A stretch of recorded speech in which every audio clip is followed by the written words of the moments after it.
Hey guys, welcome back to the Pylon Show. This is episode number 88, lucky number 88 here. And this is going to be a very fun, different episode. We're going to be talking to some big time Brood War map makers and also comparing that to StarCraft 2 map making a little bit more later in the show. We'll roadmap that all momentarily, but first let me introduce our guests. First up, Negative Zero. I believe this is your third time on the show. How are you doing today? Yes. Hi, I'm all right. Glad to be here again, as usual. Excellent. Of course, StarCraft 2 and StarCraft 1 map maker. We also have Super O-Man. What's up? This is your first time on the show. Can you briefly introduce yourself and tell people how many maps in the current pool of StarCraft 2 are made by you? Yeah. So hello, it's my first time. I was always on the other side of the screen. I was watching it. Now it's my turn to be here. So currently I made four of the maps. So many of these maps you probably don't like because they are quite unusual. So right now there is Eternal Empire, Zen, Golden War, and Purity and Industry. So I think my biggest achievement is letting Maru make a comeback in the Super Tournament on the three last maps that I made. That is a big accomplishment. I hadn't thought of that, but thank you for coming on. Loving those last two maps, especially Purity and Industry and Golden Wall this season. They are giving us some great games so far. So thanks for coming by.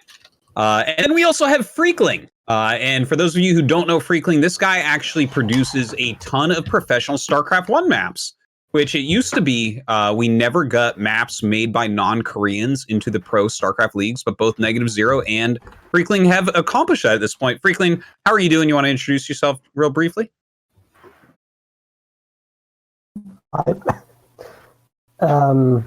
Yeah.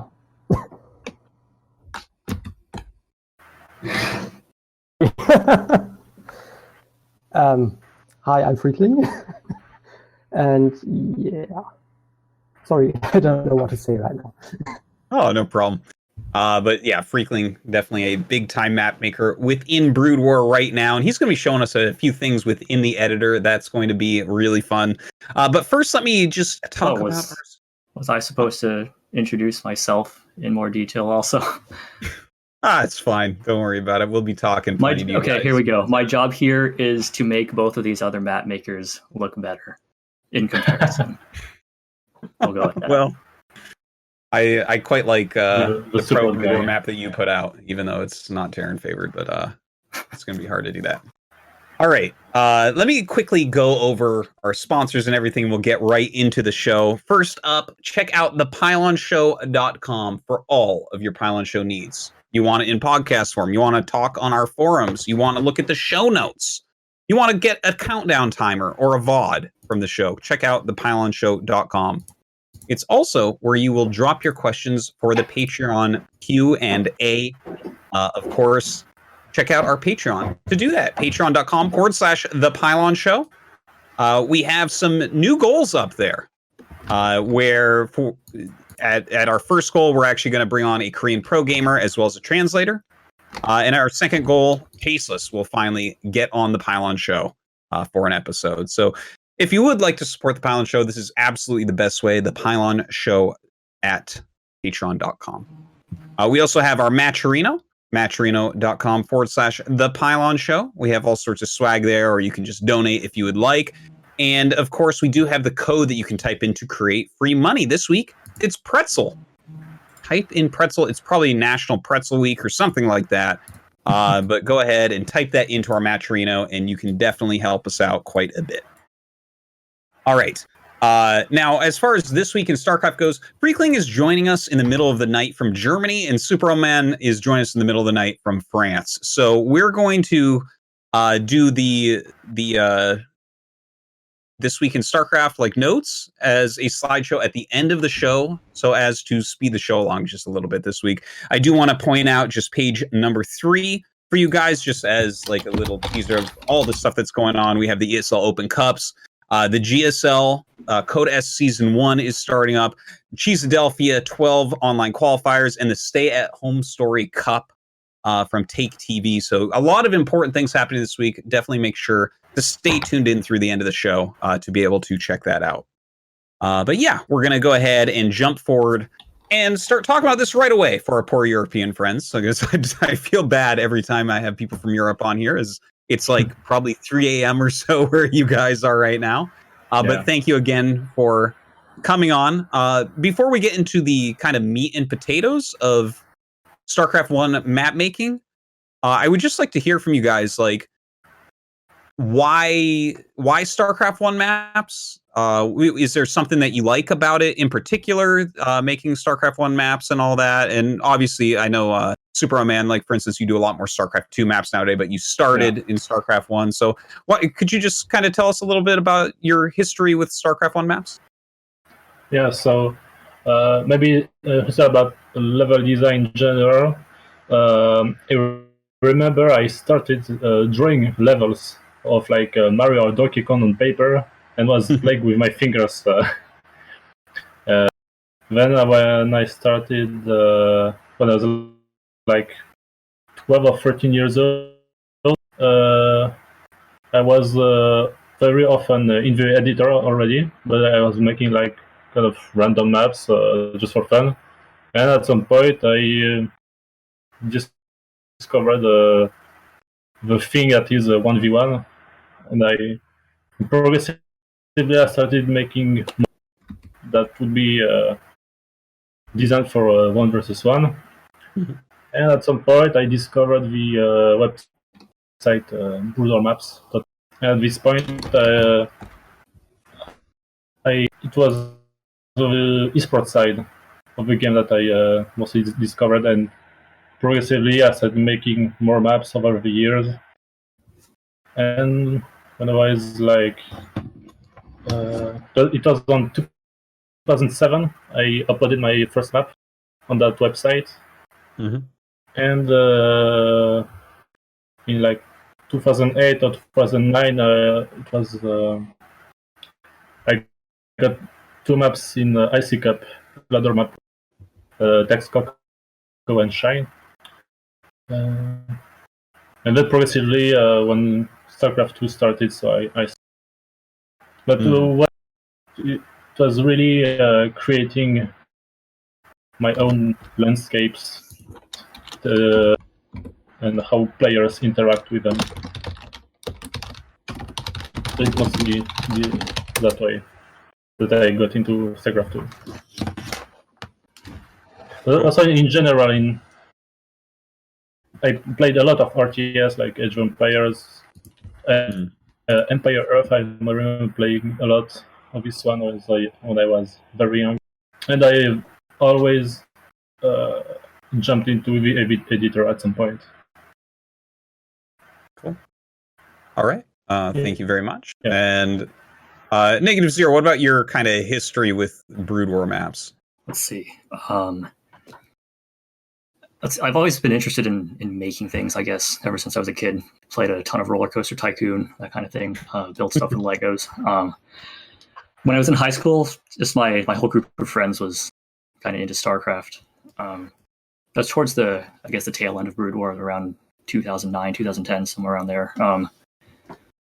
But yeah, we watched the pro games. We hosted our own games. We played some 1v1s against each other, and I was like, hey, maybe I can make some of these things that people are playing on. And so originally I was just making some silly stuff for people to just mess around with, have fun, like, 8 players all spawning around a single mineral patch in the middle and battling over it, that kind of thing. But then I thought, hey, might as well try actually like a serious map, trying to make something that is balanced at higher levels, even though I wasn't ever a high level player myself, for that matter. So yeah, I discovered broodwarmaps.net online, where all the Brood War mappers were hanging out.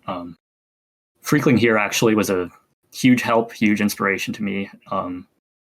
He was probably and still is, the number one in terms of Brood War map making knowledge. So yeah, I made I made a few maps.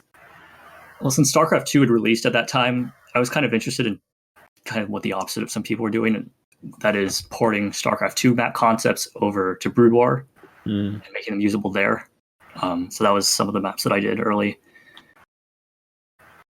And so I was just kind of mashing up concepts from the two games and then creating some original stuff. And then eventually I made a map that I felt was, I guess, proud of, which was called Overwatch. Believe it or not, I came up with that name before Blizzard announced their game, so, suck it, it's mine. I think you stole it from But anyway. Yeah, I refined that layout several times. Freakling helped quite a bit with the debugging and the engineering and testing, things like that. And eventually got it to a playable state. It got used in some smaller tournaments, and then years later, out of the blue, suddenly, hey, look, your map's being used in KSL. I'm like, oh, awesome. I wasn't expecting that at all, but it happened. So yeah. It recognized me from making some StarCraft 2 ladder maps, but yeah, I had a Brood War ladder map as well. And it's kind of cool. Actually, your map is considered by most people to be the best modern 1v1 map, for like a 2-player map, I guess is actually what I should say. I guess. Yeah, people really like it in the modern era. StarCraft 2 really established a tradition of very standard 2-player maps. I think Brood War, their 2-player maps usually were a little more experimental. They had some kind of special feature that made them stand out. Like your 4-player maps are the more, I guess, generic ones in there. But I decided I'm just going to make a very solid standard 2-player map, and this is the layout that came out. Awesome. Okay, and Freakling, can you tell us just a little bit about your history with StarCraft 1 maps? Well, it's a very long history, so let's start at the beginning. Sure. I'm sure you remember the time when Lost Temple was the map. Oh yes, very well. Many years. And let's be honest, it sucked even back then. Like, everyone who played it knew it was basically the best there was. It was still very imbalanced. So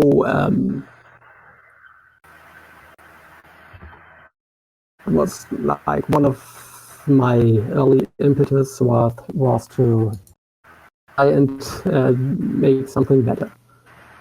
I also did some campaign maps and UNS maps and all kinds of stuff. And of course, I started out like everyone else, not knowing the slightest bit what I was doing. So quite a bit of time passed, lots of things happened. The next most significant, so to speak, would be like around, when was it, 2006,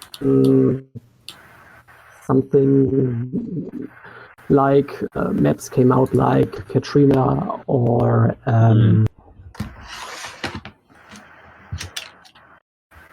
Arkanoid, to name two of them. Well, for me personally, two of the most significant ones, which really pushed things forward. Of course, one of the major things that had changed by that point was that SCM Draft had become really a powerful web editor. Yeah, I was playing around with stuff and doing all kinds of funny things there. But yeah, when these maps came out, it was kind of the serious moment, because these maps obviously are special, and Katrina has a very, very interesting design. Arkanoid has these buildings all everywhere. It's crazy concept with very fascinating games with units running all over, trashing stuff to get to their opponent, and that sparked my interest into melee making a lot. And there on I started experimenting with all kinds. and most of them were absolutely terrible, and I won't ever show them to anyone. But well, a couple years later, I found BootRaw.net, which is a major foreign community or website.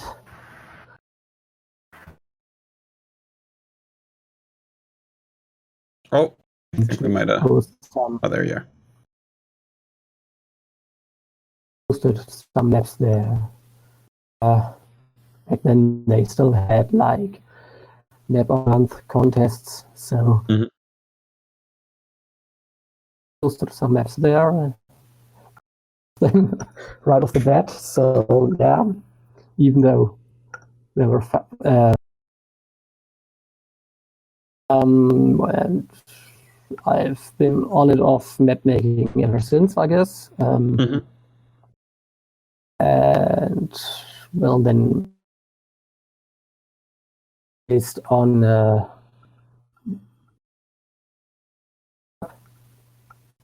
like Roadkill, for example. There, like when StarCraft Remastered came out with New Ladder and KSL, they picked up those maps from the IC Cup map pack. Just like Overwatch was also picked up from there. And last game, for example, those were all originally IC Cup maps before. So that finally brought my maps into top-level Korean play. And then, of course, last year, Africa TV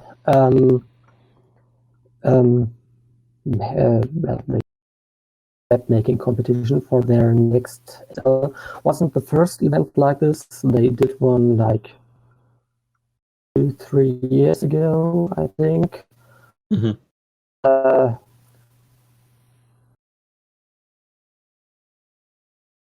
Yes, I was Gold Rush. And where I think back then they didn't even really expect foreign net makers to participate, or that they were probably not too aware of foreign net makers even existing, but obviously we posted lots of maps in that competition, and one of them made the final selection. That wasn't one of mine. That was actually a map called Uzi Sarah by Jungle Terrain.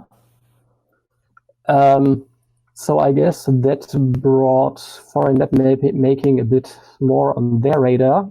And this time I think they actually made an effort to include the foreign net making scene. English translations and stuff like that.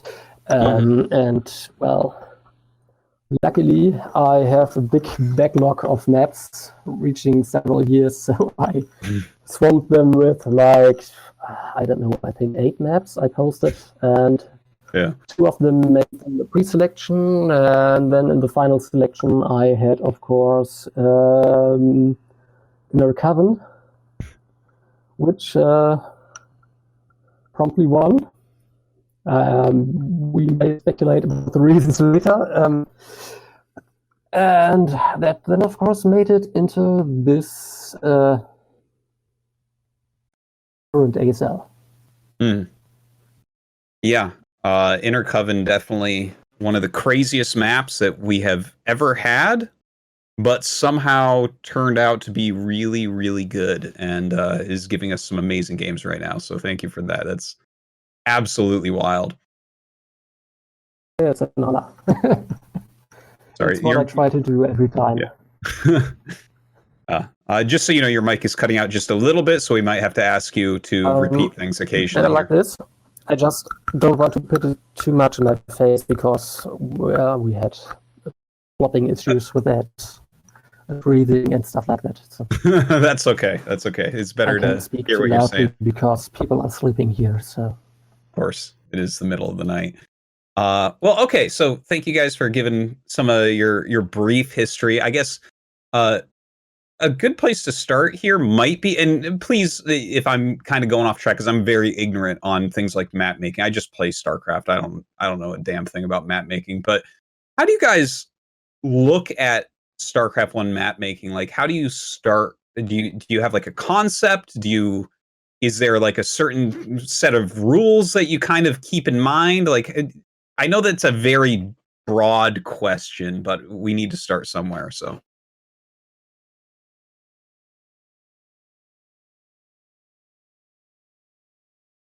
Okay, so I start. So Yeah, when I was making ruler maps, it's kind of the same process that for StarCraft 2. It's I have a general idea of some layout or some terrain structure, some like basically a concept, and then there are some balance rules that should mostly be respected.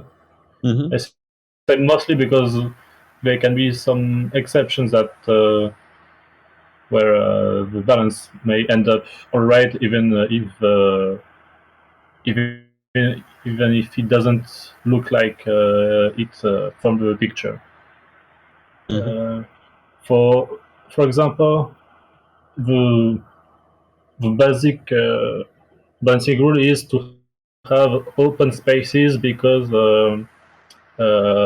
siege tanks can defend a lot of space, and because of the pathfinding algorithm in StarCraft 1, armies take up large spaces, so you can't have small corridors like on StarCraft 2, but you need to have larger spaces.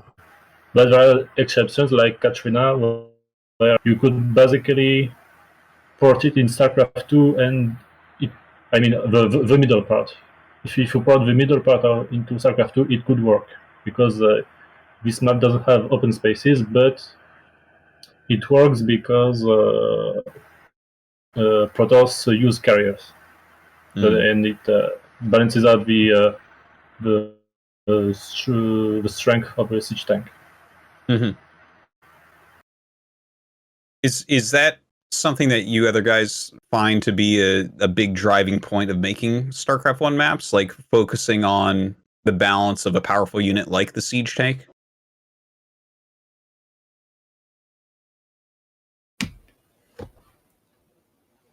Oh yeah, things like that. I mean, like positional play in general is a lot more viable, more prominent in StarCraft 1. Mm-hmm. You have to constantly be thinking about, like, this is a more so than in StarCraft 2. Like, this is a forward position, even though it might not be a base location. This is still like a bit of terrain that you would want to hold and defend and secure this. So yeah, that's why you'll see a lot of terrain features like high ground ridges and more forward choke points and things like that, or just things like that where you'll actually want to set up a forward defensive position and control areas of the map that are more, I guess, tactically advantageous rather than economically advantageous. Yeah, that's definitely a difference that I've seen between the games. 100%. Like having certain areas of the map, like terrain features, make such a difference. Like one ramp will change a map completely, how it plays out. Yeah, a good example is go ahead. Okay, yeah, I alluded to it earlier with high ground ridges, but another big feature that differs from Broodboar compared to StarCraft 2 is just the presence of a statistical high ground advantage in general, where instead of just lack of vision, it's actually a percent miss chance for the shots. So yeah, you do want to set up those very defined high ground versus low ground barriers, I guess, or tactical positions. Yeah, for high ground, there's a huge difference, because in StarCraft, the higher ground advantage doesn't disappear because even if you can see the terrain higher, the defender still has an advantage. Whereas in StarCraft 2, as soon as you can see the high ground, the high ground advantage disappears. Mm-hmm. So yeah, it's make high ground more powerful. And a good example of terrain feature that doesn't give economic advantage, but a good position advantage is on the match point. The two large plateaus in the middle, where you can place a large army there, and it becomes really hard to push into it, even though the area is quite wide. Yeah, yeah, that's like where we see games end on match point basically every single time. Is that terrain, that raised ground. What are some of the starting points for you, Freakling, when looking at making some maps?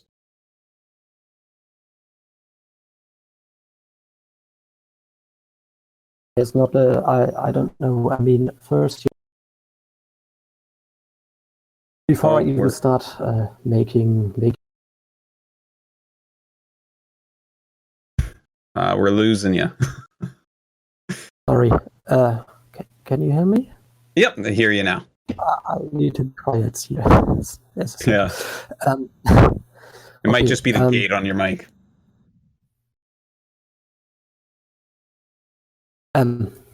So, and well, how you find a concept or get an idea? Well, it could be anything. Or I don't know. It's about creative ideas, and those can come at any moment from anything. Mm-hmm. I usually keep a notebook next to me nearly at all times. So as soon as I have an idea, I make it so I don't forget it. Yeah, for sure. Don't want to let that get away from you. Sometimes I'm a lot more disorganized in that regard, I guess. If I have an idea, then I'll just put it down. I'll start with that.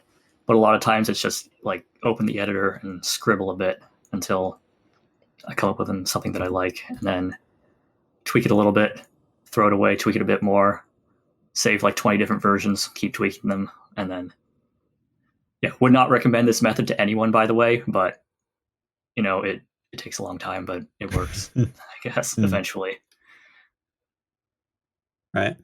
One more thing. No, please. I think the most common way to come up with an idea is really to watch other maps and get inspired by it. So, for example, for Zen, I based myself on Blue Storm, the Poudre map.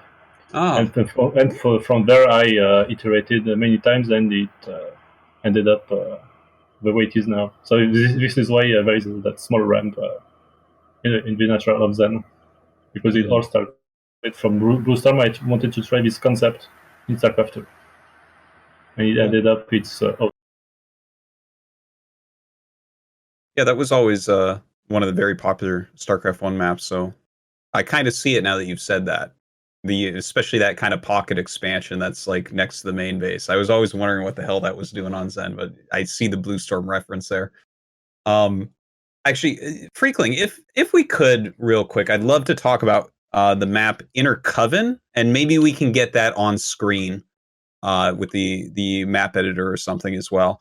Now, Inner Coven is the map that's in ASL right now that you made. It was one of the about 8 maps that you submitted, as you mentioned previously, to the map competition for ASL.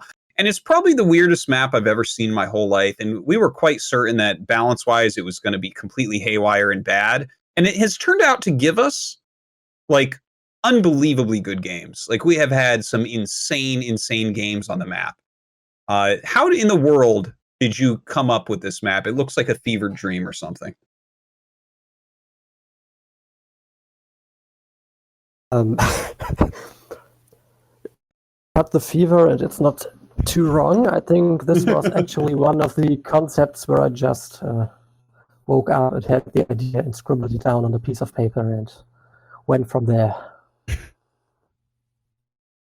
Okay, what made you like? I don't understand how you made this map work, because there's like I'm going to explain it to people that don't understand, because it's probably the most complicated map that we've ever had. All the kind of whitish looking cloud things that you people see there, that is a spell the Corsair can cast called Defensive Web, and it makes it so that anything standing underneath it cannot shoot. Disruption Web, sorry. See, it's used so little that I don't even know the damn name of it, and I've played the game for 22 years. But look, it basically, if you're standing under it, you cannot shoot. You simply cannot shoot. And then in between those, there's eggs, which means, and the eggs have to be killed, so you can't shoot the eggs. So units can't go through, but you can glide workers through. So basically, you can't really walk your army around the edge of the map, but your workers can go around the edge of the map, unless you kill the eggs from the other side, or use a spell to kill the eggs, and then you can walk through. So it's mostly functions as an island map for most of the game, but you can go through the center spokes if you kill the stacked buildings there, which takes a long time. So it's very hard to actually rush, even though we've seen people rush on the map. It's also got, in the kind of side expansions that are in between all the D-webs, it has invisible plates so that you can't just build your economy instantly. You're basically, unless you're Zerg, your expansion is going to start off center because you don't have detection for those invisible plates. So if this all sounds like a lot to you, it really is a lot. It's like probably the most complicated map that we've ever had in the pro scene. Yeah, so how do you really come up with this? I understand you had like an idea, but like, what is the beginnings of this map?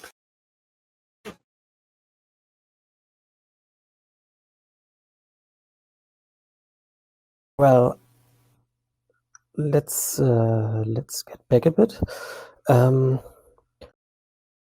So as a map maker, I'm always are new, or that haven't really been done yet, or haven't been done well. And so I'm usually not someone who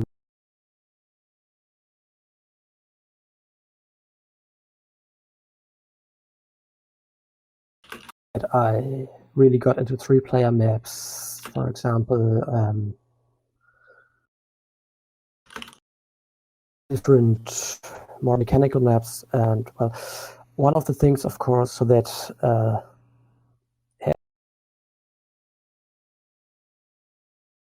I'm breaking out. Sorry, quite a bit here. Cutting out a lot. Yeah. Sorry. It might be like a microphone gate, like what it picks up. yeah, I don't know. That sensitivity slider we talked about pre-show, we can try turning that all the way to the left, or turning it on push to talk, where as long as you hold down the button, it'll continuously transmit, and that might alleviate some of the drops. Yeah. The push to talk idea is probably pretty good if you just hold it down at that point. Yeah, it's okay. We tried. Sure. Sorry about the technical difficulties, everyone. Is this better? You're not dropping right now, so Yeah. probably. Okay. So okay, then we have to do it this way. So what was I talking about? One of the things, of course, that haven't really been done in a long time are island maps. Mm-hmm. So it's one of the things where I started working at. Of course, then you have to be a bit analytical about it. So why aren't island maps played anymore? Mm-hmm. What everyone will probably tell you is, well, because Protoss is just imbalanced on island maps. Think about it, and then you have to figure out, okay, but that's actually not true. What's true is, okay, Protoss was probably imbalanced on some island maps, but what you also see is that on many of the old island maps, it's actually they are actually very Terran favored because they are intentionally made. So like Hall of Valhalla or Desert Fox, or Gorky Island. There are many examples.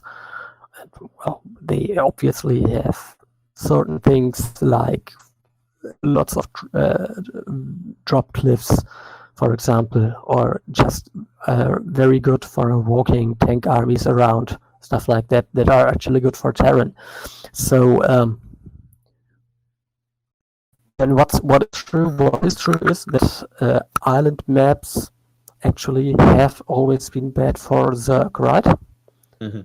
And it's not hard to figure out why. If you look at any of those maps, it's of course because why would Zerg be bad at island maps? If you just look at what they have definitely the strongest air combo in the game. Like Devour Mutalisk can eat anything alive if you get a bit of a critical mass. Plus, of course, things like Queens and Defilers, and they can do amazing things. Like you have Scorch, you can dominate the air. You have mass drops with basically free overlords that you have anyway. There's lots of things that would Zerg very strong. You have Midas canals, right, in late game, which basically nullifies any disadvantage you would normally have from an island map. So what's the reason? Of course, the reason is the build-up. Most of that is very high-tech. You need to get Hive, you need to get your Overlord upgrades in between. You actually need to have to be able to pump out lots of mutas in the mid-game. And, well, obviously you can't do that off one gas, you can hardly do that off two gas. And no of the classical island maps ever offered you more. Mm-hmm. There are some who had two geysers, but like, for example, Paradox, right? They have two geysers in the main, but then they also have additional minerals, which again is very good for Protoss because they can heavily rely on mineral tech, like Z drops into Reaver drops into carriers or something like that. Mm-hmm. So then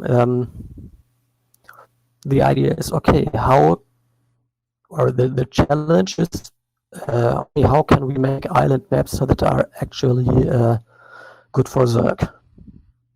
And, well, the first obvious thing is, which you really can't do without, is Zerg needs to be able to get an easy first expansion with gas. And ideally, probably another fast gas expansion. Mm-hmm.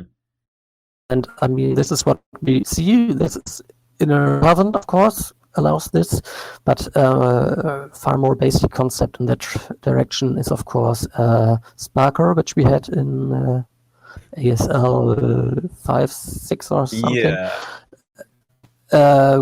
Which is really for people that don't realize, Sparkle was our first island map back after such a long absence of island maps, and it turned out to be the most imbalanced map we've ever had in the pro scene, I believe. It was like literally 0% in certain matchups. Like TVZ, I think, was 0% win, for instance. But yeah, your map did it a lot better. Please continue. No. Terran, I believe, won 0 games professionally against Zerg on Sparkle.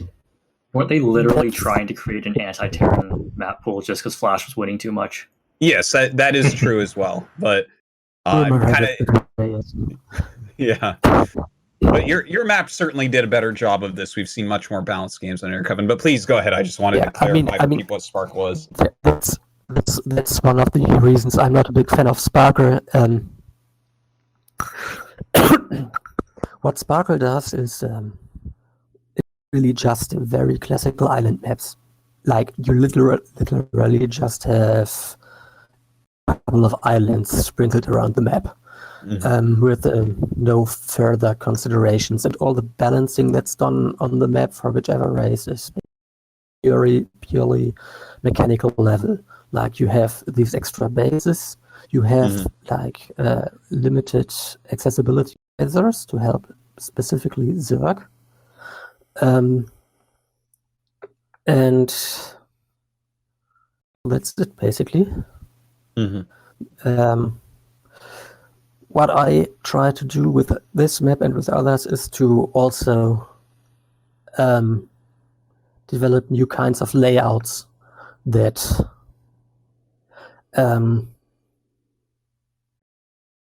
would basically direction to the whole thing of thinking about island maps. What could island maps be, and how can you balance them? I could show you a few other examples of island maps. Sure. Maybe we do that later. Like one of them was even also in the last map contest and got.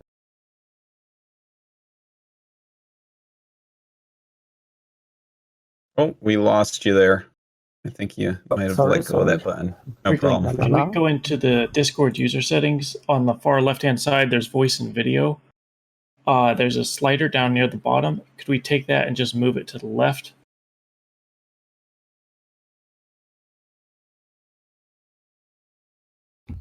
Live debugging. I love it. Yep. Slowly but surely, it's a lot better than it was at the beginning of the show. So yeah, Just we're getting video or. So in Discord settings, there's a little gear near the bottom left-hand corner. We click the little user settings button. Under voice and video, on the left-hand side, we'll see input sensitivity, and there should be a little slider, unless you're using push-to-talk. Take the input slider and move it to the left about halfway or so. Not sure what it's set on now. There, yes, sorry. That's okay. okay, it's a very reasonable problem. He's trying to be quiet because people are asleep. It's the middle of the night, and so the gate is off. But we don't hear you right this second. You still there? I think the push to talk was probably the way to do it. That doesn't work for me. Oh, I hear you now. How far do we have it? What number is it on?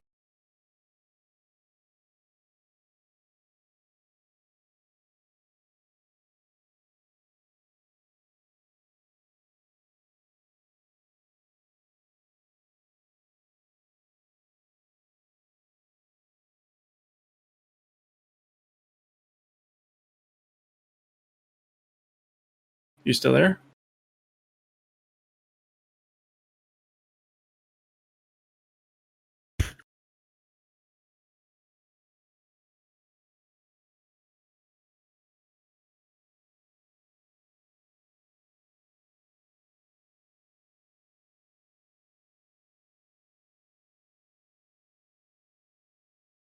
If you're trying to set up push to talk, you'll need to set a key for the push to talk to activate. We cannot hear you at the moment.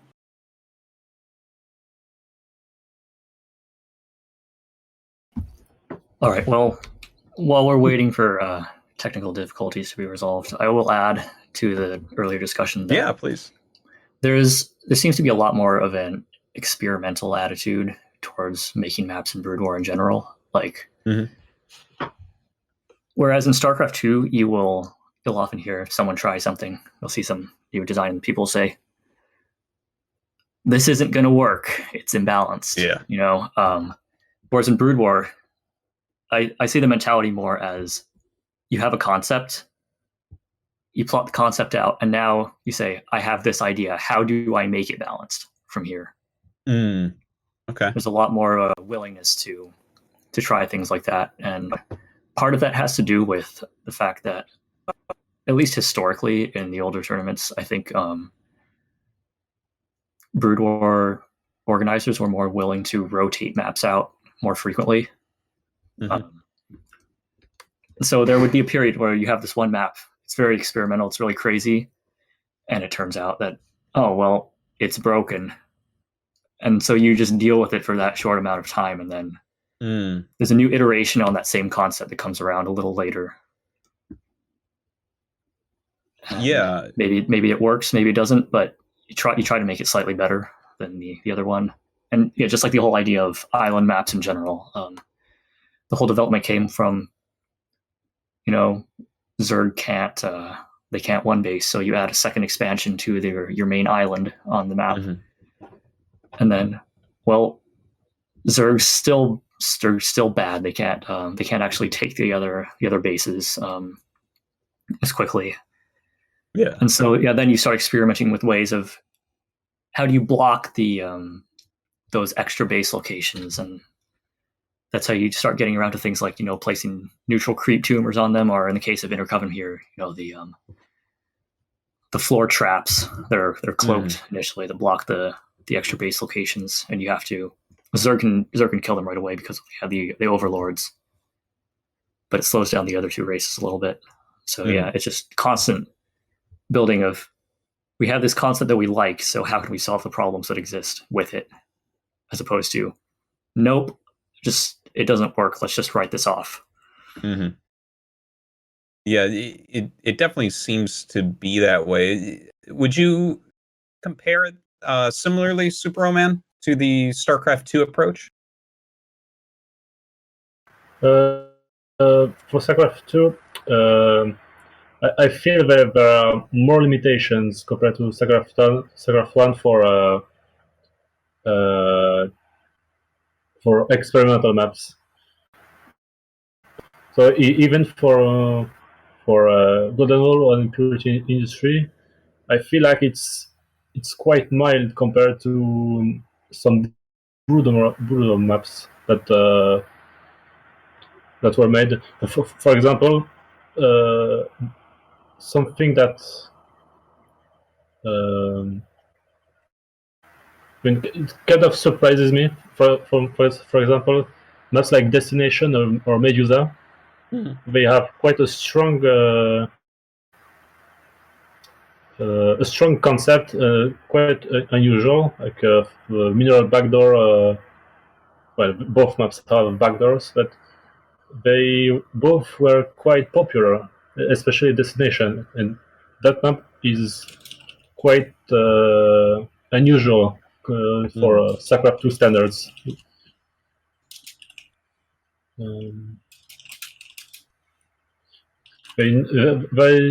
There's something I wanted to ask you, Artosis. As a player, when you were playing on these kind of maps, what were players' reaction when, for example, Destination was released or Medusa? So Destination, when it first came out, that was probably the most popular map overall. Like, people really, really loved it. At the time it was released, and a little bit after there, it was considered pretty balanced, very fun, very dynamic. And yeah, people just really love Destination, even though it is kind of such a strange map overall. But kind of a funny thing that happened with Destination is when it came back to the ladder more recently, in the new metagame, the new understanding, the new way that StarCraft 1 is played, because the game keeps kind of evolving, it actually became a really bad map. Like, a lot of people started vetoing it because so many aspects of it can be so heavily abused at this point, because everyone has improved quite a bit. Okay, I see.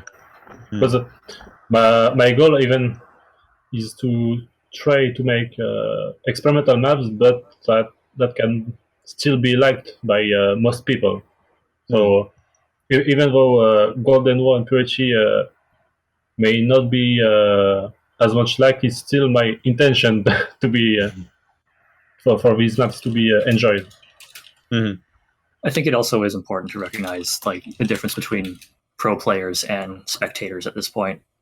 And I think we were talking about this earlier before the show, but yeah, those maps are actually very enjoyable from a spectator point of view, in my opinion. Yeah. Well, yeah, even the like Golden Wall, right? We did an episode on Pylon Show where we talked about the new map pool, and the pros for the most part were like, "Oh, Golden Wall, I don't think so, not as much." And then you watch the games on it, and it's like, "Oh, this is giving us fantastic games, really entertaining games."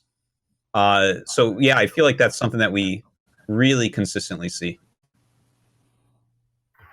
Yeah, for this kind of maps, I mean, for maps in general, there are multiple aspects that that have some kind of balance between each other. It's players want to be the maps to be the most comfortable, most standard to be. So, and on the other side, the spectator said that StarCraft is an esport, so games must be entertaining. So unusual maps are more enjoyable, and people would remember more games on these kind of maps, talk more about it. And the third part is that these maps are meant to be played on ladder, so not just by pro players. So anyone, these maps should be playable for anyone as well. And some of these people like standard maps, but there are also quite a lot that enjoy playing something else, because what would bring players back to the game, the one part are some new strange maps that bring something fresh to the gameplay. Sorry. Maps needs to have that kind of balance between these aspects. I think we have Freakling back. Freakling, do you hear me? Yeah. Oh, there we go. I hear you loud and clear. Perfect. That's good. All right. I think. Sorry, a little bit of echo, but Freakling. So you were talking about the different island maps and like how we get to this position where you have a map like Inner Coven. If you wanted to continue where you were at before we cut out there. Well, I mean that's kind of the theoretical background, so to speak. Of course, like once you have some ideas wandering around in your head, they kind of start assembling each other to standing map concepts, you know, where you have all the parts together, like layout, mechanics, different things you can do, and then you just, then you basically come up, you just come up with a basic concept like this. I mean, if you look at it, it's actually a very simple geometry, right? It's just a hexagon with like these spokes to the middle, stuff like that. That's not hard to come up with. What you then have to do, of course, is put in some considerations as to, okay, how do you best do this? What do you need to do? Like, for example, just getting these disruption maps to work correctly is a lot of work, because you have to make it so you see the dark gray areas here. Yeah. That's actually where the terrain is unwalkable, and you have to make sure that the disruption maps are framed very tightly with unwalkable tiles, so units cannot step out of them and suddenly attack from like some spot at the edge, like here. Yeah. And so that's actually some things you have to try out to you actually have to develop like new ways of terrain editing to do very specific stuff like this. There's lots of lots of little doodle tiles all around edges that very specifically fill out these edges, or these little gaps. And that's actually one of the reasons why I used this specific tile set here, Twilight, because it actually offers you lots of very different, very nice like cliff edges and doodle tiles that can do the job right. It would be a lot harder to do this in some of the other tile sets. And well, So one of the basic ideas of code in this map specifically is, well, it's mostly meant to be good for Zerg. Mhm. So that's one of the reasons why, for example, the ring bases are set up like this, because Zerg generally doesn't have much problems to defend bases, even if they are a bit farther out on the map, like here. Actually, the original version of it, like,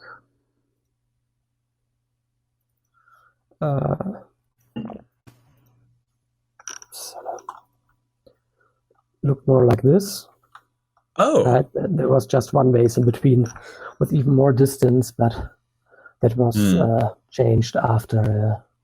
So this is basically the version that was in the original map competitions, and you can see there's quite a bit of things are changed. Yeah. The distance was actually a bit too long, and it was one of the more definite feedbacks I got after the initial, like there was this little Team Melee map testing thing that Shine, I think, was running. That was one of the feedback I got, that bases should be a bit closer. Yeah, they probably should be even more close, because, well, I'm guilty as anyone consideration as to how Terran would fare went not completely out of the window, but were my main focus. Partly because, well, the problem was mostly, of course, to figure out ways to balance it for Zerg. And, well, Terran can be very hard to predict, actually, because they have so many options. Even on island maps, problem is that most of these options aren't necessarily very stable, like Mass Wraith. Mass Wraith can do all kinds of amazing things, or they can just die in a second and lose you the game, right? So Yeah. that's something.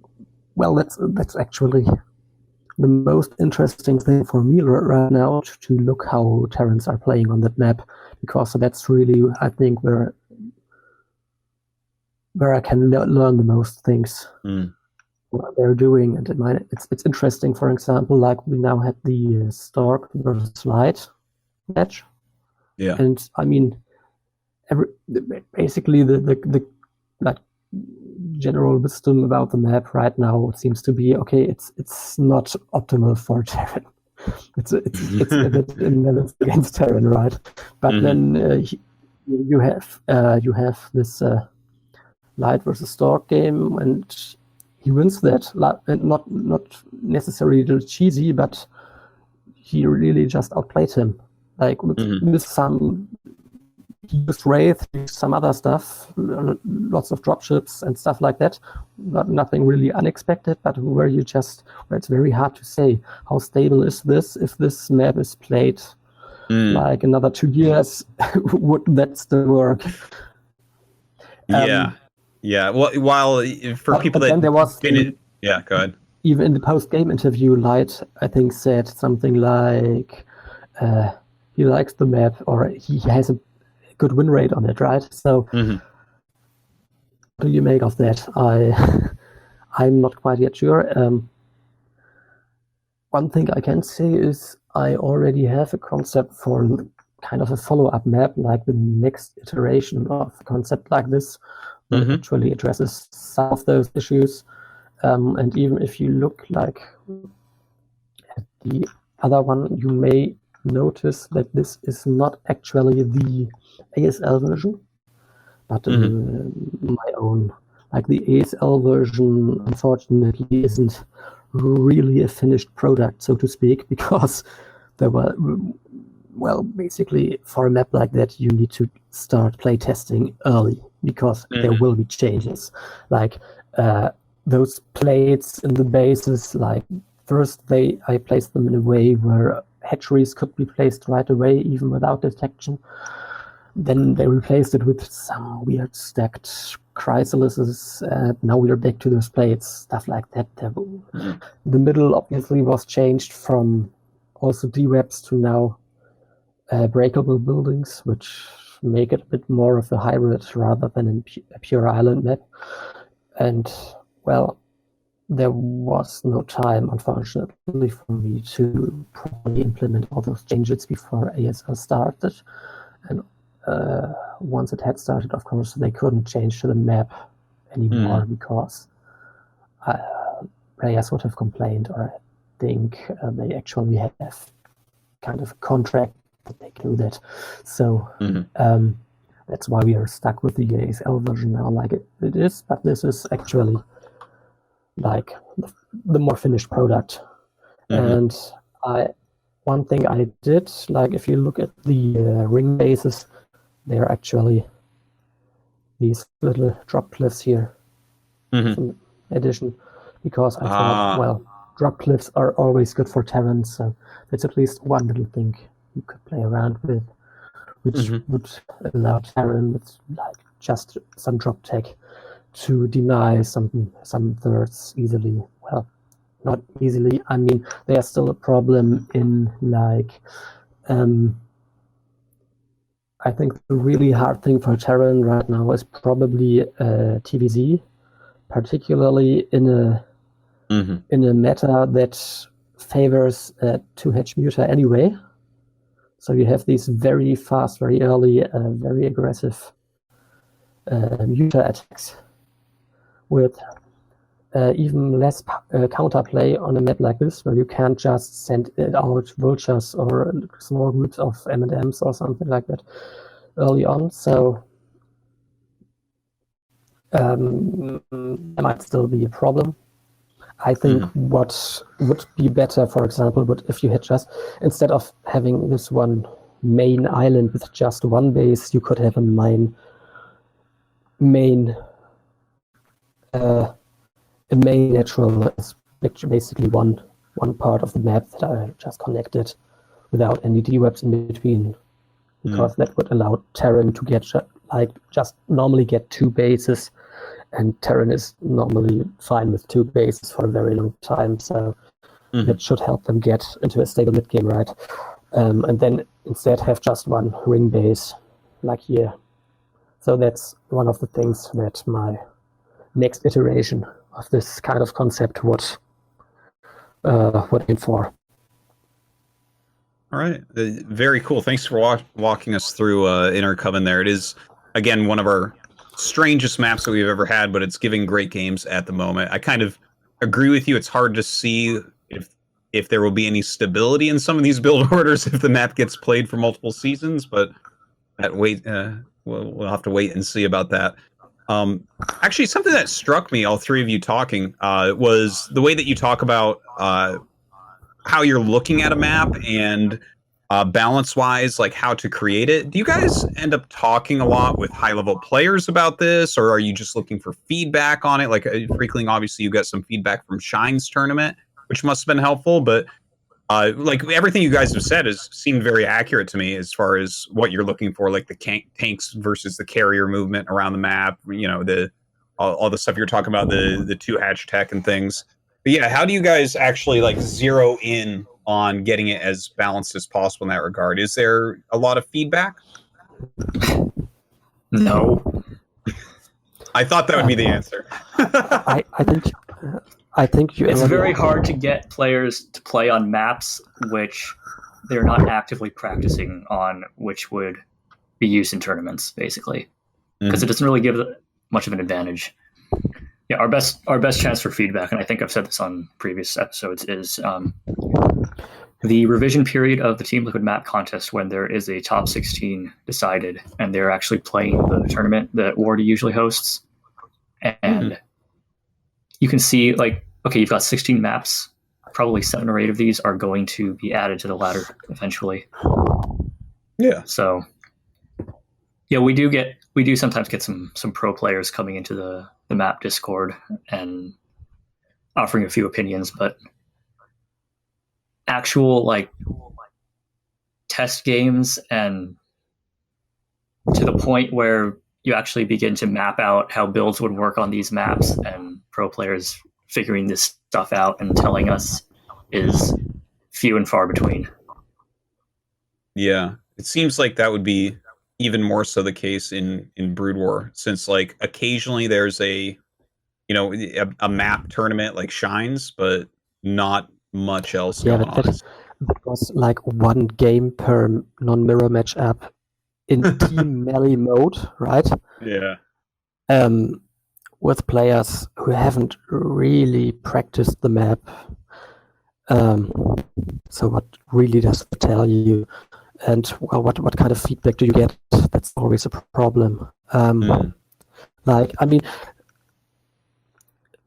we have the basic problem is players like to only practice maps that they need to practice for like ladder tournaments and stuff like that. And like back in the day, map testing on IC Cup, you had like situations, okay, you can host a game, you map something, you probably get like 2 D-rank players to join, and then you have your random PvZ people who have never seen the map before, who can't even find the opponent's base because they have no clue at all. And then the Protoss player doesn't know how to put a wall in. I mean, not just on the map, but generally doesn't have to be any clue what he's doing, right? Yeah. He's putting buildings willy-nilly with all kinds of weird gaps, and then he gets circling all in, it just dies, and starts flaming the map, because of course it's a map fault. Right? It's not very helpful, stuff like that. Sometimes to get or a lot of feedback you actually get is, well, there's something weird with the pathfinding. Which is like, yeah, how many years have you been playing Brood War again? Like, sometimes you can actually pinpoint something, which usually is nothing. Most of the time, it's just, oh, well, yeah. It's how the game works, sorry. Sometimes there are real issues. Many players also, like if I back in the when the first ASL map contest was running, I actually watched a stream of, I think it was also Shine, or I think it was Shine, someone who he tested the maps, like he did basic testing, like running units around the map and seeing if all the mineral patches mine correctly, something like that, which was, oh man, you would have only had to ask me. I fix those things beforehand, right? I don't need play testing for that. But well, players are used to grief, I guess. Traditionally, that was the things they actually did play testing for, because map makers didn't really take basic things into account before they handed maps to the players. So yeah, that's but I guess that's one of the advantages that we actually got as foreign map makers, because we never had pro scene behind us with lots of free map testers, something like that. Well, yeah, I mean, basically it's even true for most of the Korean scene, but for us to even be recognized, we had to be just better.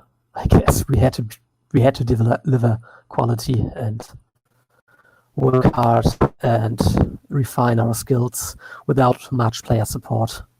One of the things you really have to learn is, well, you have to understand really what players are doing on the highest level of play, because in the end, well, you're not aiming to balance a map for like D-rank IC Cup players, where games are mostly decided by some random screw-ups anyway. But you of course look at the highest level of play available and how players play and use map features and stuff like that, and try to balance around that. And then you have to understand, well, you don't really have to know any specific build order and how to execute it. Like, if you would drop me into a StarCraft game right now, I would be lost because I don't play enough, right? I would completely, even as far as I know the build order, I would just screw it up probably because, you know, you need a lot of practice for that. You really need to have it automated, but you have to understand what all those build orders are. Not specific build orders again, but general concepts are about, right? What tech rules players do, what units they use, how they use them, and how you can account for that in a map. Like how you can prevent certain things, or how can you can allow certain things. You want to prevent things that are abusive, but you want to allow as many things that are not. Because the more option a map offers, the better gameplay it will have, the better balance it will probably be, because, well, balance, of course, in part is a matter of all races having the chance to do different things to one-up their opponent. And if a map is too restricted, even if a map is too restrictive for one race, like they have basically only one build, that build may be very, very strong, doesn't matter because everyone else would just develop a hard counter for that. And you get then a one-sided meta, and it's all about stopping that one build, and it will probably be successful sooner or later because, well, the one player who has just the one build will have to they can optimize the build, but they can't do much beyond that, and everyone else can just do mind games, bluff the hell out of them, do surprising things, and so you really have to, as mapmaker is a very good theo crafter with regards to that, because well, of course, before you can even have playtesting on a map, you have to put a lot of work into getting down at least the basic structures and do a lot of debugging already before you could have a meaningful game on it. Yeah, I like what you said there, where there needs to be a variety of strategies that can be used to help go towards balance on it. And actually, I'd like to use that to kind of segue into what we were talking about a little bit while you were fixing your mic, which is some of the comparisons between StarCraft 2 and StarCraft 1 maps, because I kind of get this feeling, okay, is that StarCraft 2, in general, we have much more vanilla-ish maps, a lot more maps that look similar, and it feels like there's more negativity towards the fresher maps like Golden Wall or something like that, or you know, Purity and Industry. Whereas in Brood War, we get absolutely ass backwards crazy maps much more regularly, and I wonder why that is. Is it because there's like less variation in strategy or unit composition, do you think? Is it like, I honestly, I'm not completely sure. Like, I have some theories, but I wonder what you guys think about this and the comparison between making maps for both games. I do agree with you in general, but I will give a bit of a counter perspective to start out with. You have the crazy maps on one hand. On the other hand, in Brood War, you have maps like Fighting Spirit that have been played for literally 11 years at this point.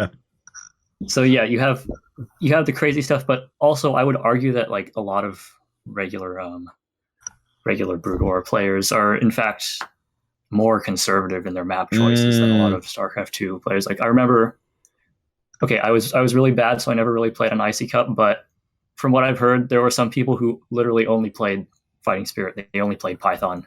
Yeah, etc. No, there was a huge chunk of the population. That is a very good counterpoint. Is many people just like, no, I only play Python. And before that, like Freakling mentioned, Lost Temple was a map that everyone only played for a long time.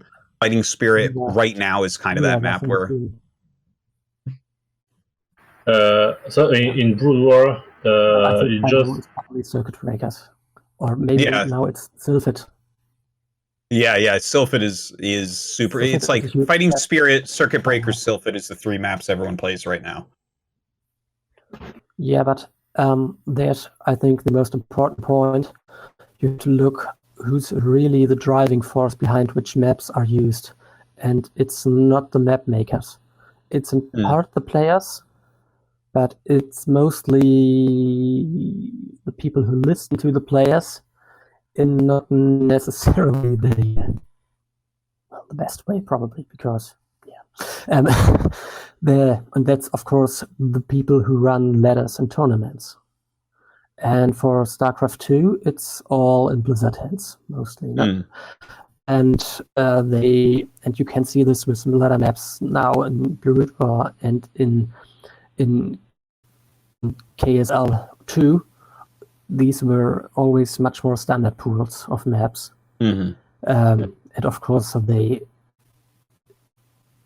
still stick to the circuit breaker fighting spirit on every ladder map pool doctrine that they basically made up, because that was what was going on Fishstar when Remastered came out. But I think it really should be changed right now, because with what's going on right now, of course, now we have it was mostly born out of a lack of influx of new maps, of course. Like between the end of the Casper era of Brood War and the release of Remastered, or let's rather say the Africa era, where Africa really started running bigger tournaments, because that's actually more of the turning point. There were the Sonic Leagues, which brought like 2 new maps across like 8 years or something. I don't know how many years exactly. And that's all, right? There just wasn't much influx.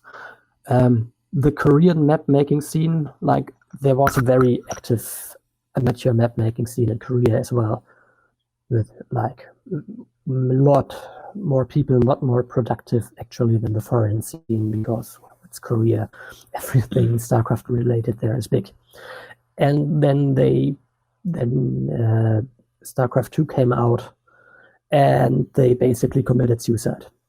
They closed down all their sites, deleted all their databases, and at that point, the mapmaking scene in Korea was pretty much dead, it seems. And the foreign scene, some people left, but I think for the foreign scene, that was really a starting point where we begin to flourish in a new way, because, of course, the lack of influx of new maps meant that more foreign maps could go, for example, into IC pool, into smaller foreign competition. Right now, due to everything that's going on. But so we should be back. We were talking about, kind of the relationships between building maps for StarCraft 1 and StarCraft 2. And you guys actually had some interesting points about, like, we have a lot of recycling going on in StarCraft 1 maps, even though we have some wilder maps like Fighting Spirit, Circuit Breakers, are reused over and over and over. And there's a lot of stubborn players that will veto as much as they can and play the more standard maps, which definitely I would agree with is kind of a fact. But Super Oven, let's jump over to you, because I mean, some of your maps actually, like, again, I mentioned it earlier, Golden Wall kind of got some hate going into the new season, but so far professionally, that's been the most exciting map for games. I think everyone pretty much agrees on that. But what do you think about that kind of comparison between the creativity and differences shown in StarCraft 1 mapmaking versus StarCraft 2 mapmaking? The first thing to consider, I think, is that in Brood War, you don't just fight the opponent, but you also fight the game. It's really hard mechanically. So in a way, players that want really to focus on mechanics will play the really standard maps. But on the other side, since it's a really hard game, it gives more leeway to errors, and I think non-standard maps in Broodwork are, I could say, I mean, at the same time, they could be easier to play against the opponent because the opponent is also struggling to execute his strategies. But at the same time, it's also harder for yourself. So in a way, it's easier to play non-standard maps, but it's also a bit harder compared to StarCraft 2, where it's easier to. I mean, you don't fight the game in StarCraft 2. You can can execute your strategies a lot more easily, but it also makes it so the gameplay is more sharp, I'd say. Mm-hmm. So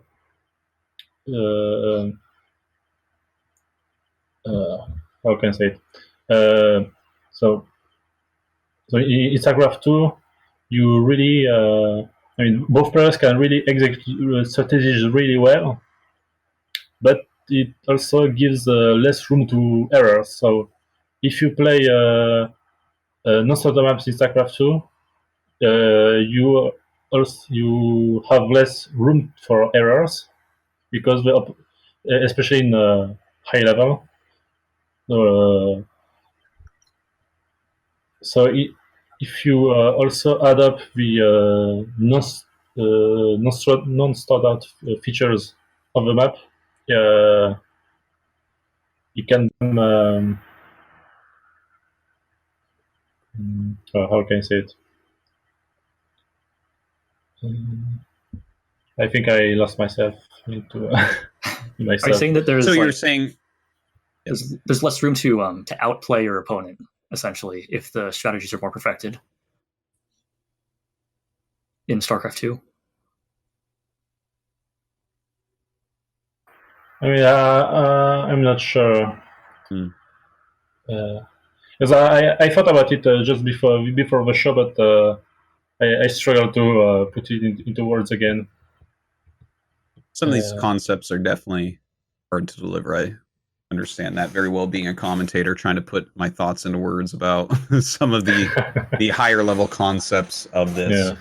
But yeah, I mean, StarCraft 2 is kind of a very sharp game where you can be punished more cleanly, whereas I think StarCraft 1 has a little bit more play around, a little bit more comeback potential, which might add to the seeming balance of maps.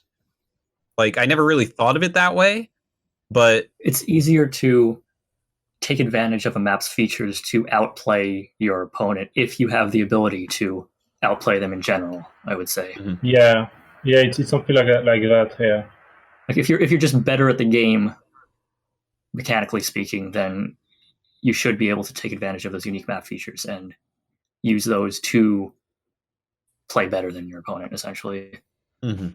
Yeah, and players can exploit more the features of the map, so it's really it's easier to create imbalances, like really big imbalances. Mm-hmm.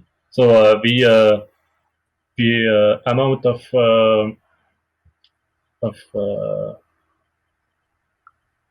space we can use for I mean we have less leeway to get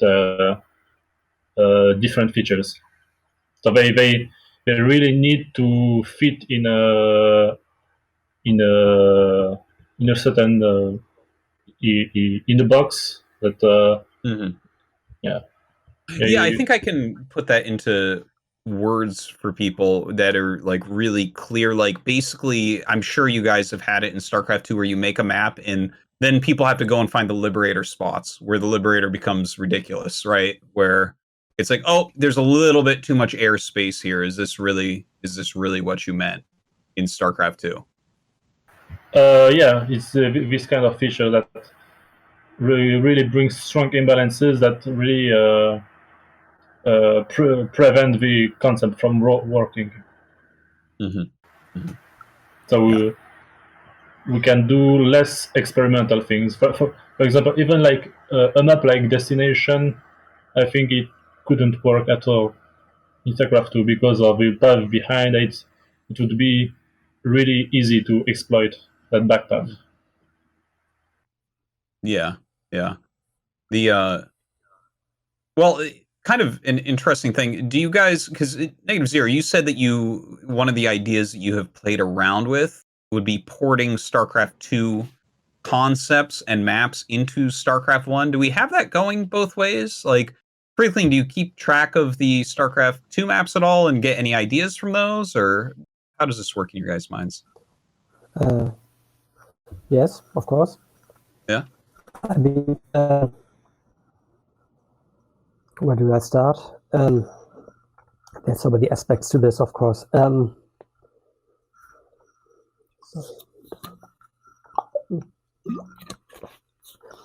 Like,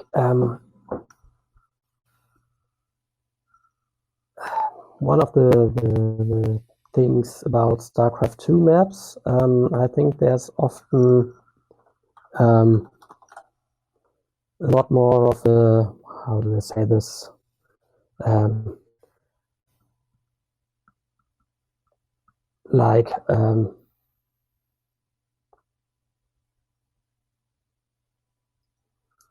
Like kind of a building kit mentality to making maps, where you just put different parts together, and the StarCraft 2 maps, for example, are a lot stricter with regards to layouts, where right now I think every map has highbound main, then a natural, then 2 equidistant thirds that need to be a very specific distance from the natural, stuff like that. Mm-hmm. And then stuff gets moved around, and high grounds get placed in certain locations, stuff like that. And I think that's also, of course, where Negative Zero, I think, comes from a lot. And I think you can really see how this can work very well in StarCraft 1 2 by, for example, looking at, so where is it? Overwatch. I'll bring the map up here. Mm-hmm. Like, when you look at the map, I think you can see lots of kind of StarCraft 2-ish concepts at work here. It's a bit, I think it's sadly inspired StarCraft 2 mapmaking, actually, which works fine in Blue Pearl 2, of course. But like the way the concept is laid out, like a lot of the map, I think maybe Negative Zero wants to say something about that too. But one of the core concepts here, of course, is a balance, finding a balance of bases and where bases are placed and how easy they are defended. For example, you really have three options where you can, depending on the race a bit, but you have 3 options where you can take your third. You can take this basically standard third, which is far away from your opponent and rather close to you and has 2 tiny ramps to defend. You can take, well, at least at Zerg, for example, you could take the corner base where you could would only have to defend 1 ramp with like Sanctons and Lurkers, which would be very safe. Or you could take the other base, which is close, but you has 1 wider ramp and you have to move out on the map a bit. And of course, well, the map close to you, to your spawn, is a bit wider, so you can easily reinforce it, but the ramp facing your opponent is a lot tighter, so you can easily defend that. Little stuff like that, that's that's, I think, are the things that are very important in StarCraft 2 map making. And that's what I see a lot in this map. But I think that's where -0 should join in and maybe say something about the map. All right. So Yeah, please. yeah, basically what Freakling said was, I'd say, correct. That's how I intended a lot of this to work out. Yeah, the whole corner base with only one ramp that's very far away from both your main and your opponent is a kind of a staple of Brood War map making. In most cases, that would actually be the second main in a 4-player map. But in a 2-player map, you kind of have to adapt to that. Because Zerg always wants that tiny ramp that's easy to reinforce with lurkers and potentially a Nidus. So yeah, that's. But the interesting thing about Overwatch is that it was actually. It started off as a StarCraft 2 map that was inspired by Brood War concepts. And then I took that StarCraft 2 map and ported it back to Brood War. So it's a Brood War map using both original Brood War and StarCraft 2 ideas. Like the whole center path, the narrow bridge in front of the natural, that's an old Brood War concept where you have maps like Blue Storm, Match Point, where you have this is actually something that I learned from Super Omen, his adaptations of Brood War concepts of StarCraft 2 maps, where you have a short rush path that's very quick. But then if you want to attack with a larger army, then you have to take a wider path around the outer edge of the map. In this case, over the high grounds that are in front of your thirds. So yeah, that's a concept that goes around, and it started in Brood War, obviously, and yeah, the Cloud Kingdom was what really popularized that in StarCraft 2, and that map accounts for basically like 50% of my inspiration of every single map I've made since then. But yeah, you take that idea and then you add the more Brood War centric ideas like the high ground ridges where you can park tanks and establish a defensive forward position. Things that I was talking about like that earlier. So yeah, it's just a mashup of different concepts from both games that I've followed that seemed like they would work together. And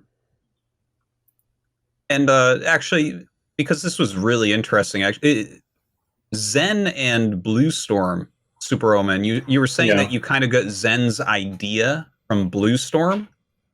I don't know if there's any way. I don't think we can get them both up at the same time, but okay. So we have Blue Storm on screen, and people can pull up Zen, I guess, at home watching. Can you tell us how this inspired the Blue or the Zen map, which is in the current pool and was in the last one as well? I'm sure people know it well. Yeah. So I started from the main concept of Blue Storm, that is there is a very short path between two naturals, but it cannot be used by all units. So in Blue Storm, larger units cannot pass through the little gap. So they need to go all around. That is quite it's a quite long distance. So the large issue on the Blue Storm is that it's really easy to split the map and really have really drawn out games.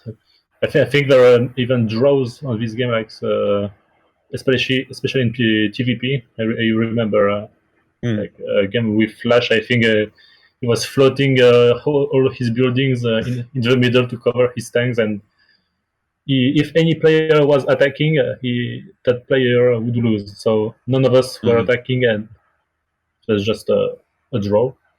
So I try to fix this biggest issue that would arise. So I made it in a way so players could expand quite easily into the other half of the map. So this is why there is an expand just on the low ground on Zen, just next to the natural. Mhm. And to go with the theme of not letting all units pass, so I use these mineral walls. But there are not many large units that cannot pass in one tile wide paths. So there are like tanks, Archons, Ravagers, I think, Ultralisks. So it doesn't affect that much the early game. Mhm. So, but I give the players the possibility to open up the path a bit wider, so they can even reinforce the low ground third quite quickly. I will say though that even though the tiny choke isn't as restrictive as it was in Brood War, I don't think there's ever been a StarCraft 2 map where there has been a literal one tile wide choke before, and so just the fact that that exists on Zen makes it interesting. It's I think you're right. Yeah, it's like the ultimate in that forward positional advantage that you can really achieve in StarCraft 2. Mm-hmm. And also about these one tile wide paths, players are. I mean, it's the first map that uses them, so players are not used to not be able to move their entire army anywhere in the map. I mean, to move the entire army without restrictions. Mm-hmm. So the middle has a lot of very very restricted paths. So there were quite many complaints that about players that didn't like to maneuver the middle of the map because of the very tight paths. I think it's first. I think it's just player not being used to this kind of features. I mean, mostly when a new feature is introduced, usually players don't like it. But many times when players get used to the feature, they either don't mind or they like it. Mm-hmm. So, I mean, the middle of Zen is really made to make people think more about how they move on the map. Mm-hmm. And also, there are mineral walls, so they can be mined out, but players very rarely open up these paths. So in a way, the middle of Zen is kind of a failure because players don't interact with a feature that is present there. So it can be. I mean, you can see if a map is successful or not in a map maker standpoint by watching if players interact with the feature we placed, if they interact or not. So, for example, Golden Wall is a huge success because players constantly mine out all the mineral walls, for example. Mm-hmm. Oh. On the other hand, I do think that in order to actually make it past the judges in the Team Liquid map contest, a lot of times you have to be a little more subtle with your use of these unique map features. To be able to get away with in Brood War. Because you've got pro players on the judging panel, and they like their standard maps. So sure, have to appease them. In a way, when I'm making maps, I keep in mind TLMC judges and how they could like the map. So it's not just a map that I like or I think player would like, I make the map if to see in a way if the judges would like. Like it's kind of a strange way to create the maps. Mm-hmm. It's kind of a compromise. It's like, how much of your own style can you insert into the map while still selling out to the judges? Yeah. DLMC, and you try to achieve a balance where it's like you do as much as you can, but you also have to do what they like, of course. Yeah. How much can you get away with before they go, no, this is too far? It's an interesting way to pick those maps. Very different from Brood War. Like I think in Brood War, we were talking about this earlier, like the divide between standard and experimental maps, and how it's not that people actually like the experimental maps more in Brood War. They just don't play them. You just have the tournament organizers instead making the pro players play on those, and that's expected because your average Brood War ladder player, you can just veto those. Or back in the old day, you just don't create a game with that map at all. But StarCraft 2 is restricted by Blizzard's usage of the same map pool for all tournaments and a ladder pool at the same time. So you have the season. It's going to last this entire length of time. It's going to be used all throughout there. It has to appeal to both the casuals and the pro players. Whereas in Brood War, it's like tournament organizers can stick something in for one tournament, and if it doesn't work out, then you rotate it out, and you iterate it on it for the next tournament, the next variation of that concept. So that fast map cycling is something that we've just never really seen in StarCraft 2, I think. Yeah. One thing about the experimental maps, I think, when you create a map, there is some kind of checklist of to balance a map. I think in StarCraft 2, the checklist to make a balanced map is quite much longer, because there are many units that affect greatly maps.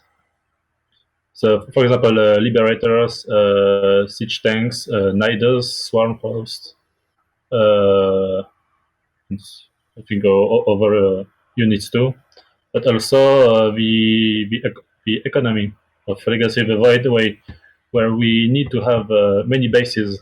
So it also restricts the layouts we can do. This is why there is that what I call the rake layout. So the 5 bases are placed in a triangle way where each of them have one exit path. For example, maybe if you remember Lost and Found, if you remember the layout of the 5 first bases in a triangle, or rather better example, Simulacrum. There are a lot of maps that have a very similar. Yeah, Simulacrum is basically the epitome of a generic map layout in StarCraft 2, I would say. So yeah, that's a good reference to what he's talking about. Yeah, and these standard maps check all the balance requirements of StarCraft 2, but I think there are a lot of more requirements than in Brood War. So there is more room to maneuver for experimental maps in Brood War. I think it is a big reason for the amount of experimental maps in StarCraft 2.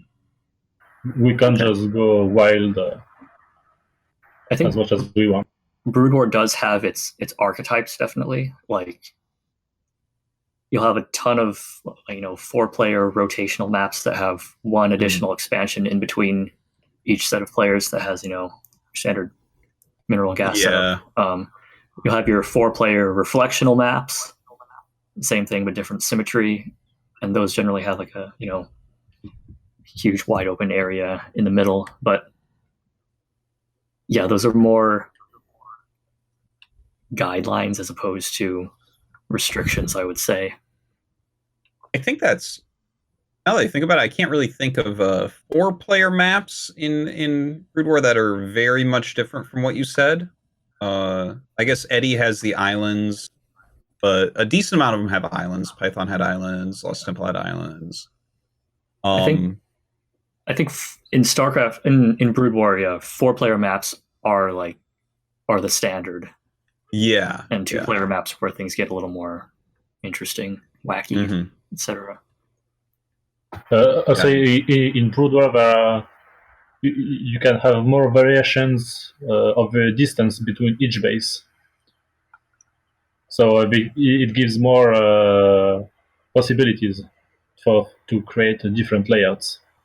And in StarCraft 2, each base really needs to be close to another base because players are expected to take many bases, like 5, 6, or even 7. And they should be able to defend at least like 2 or 3 bases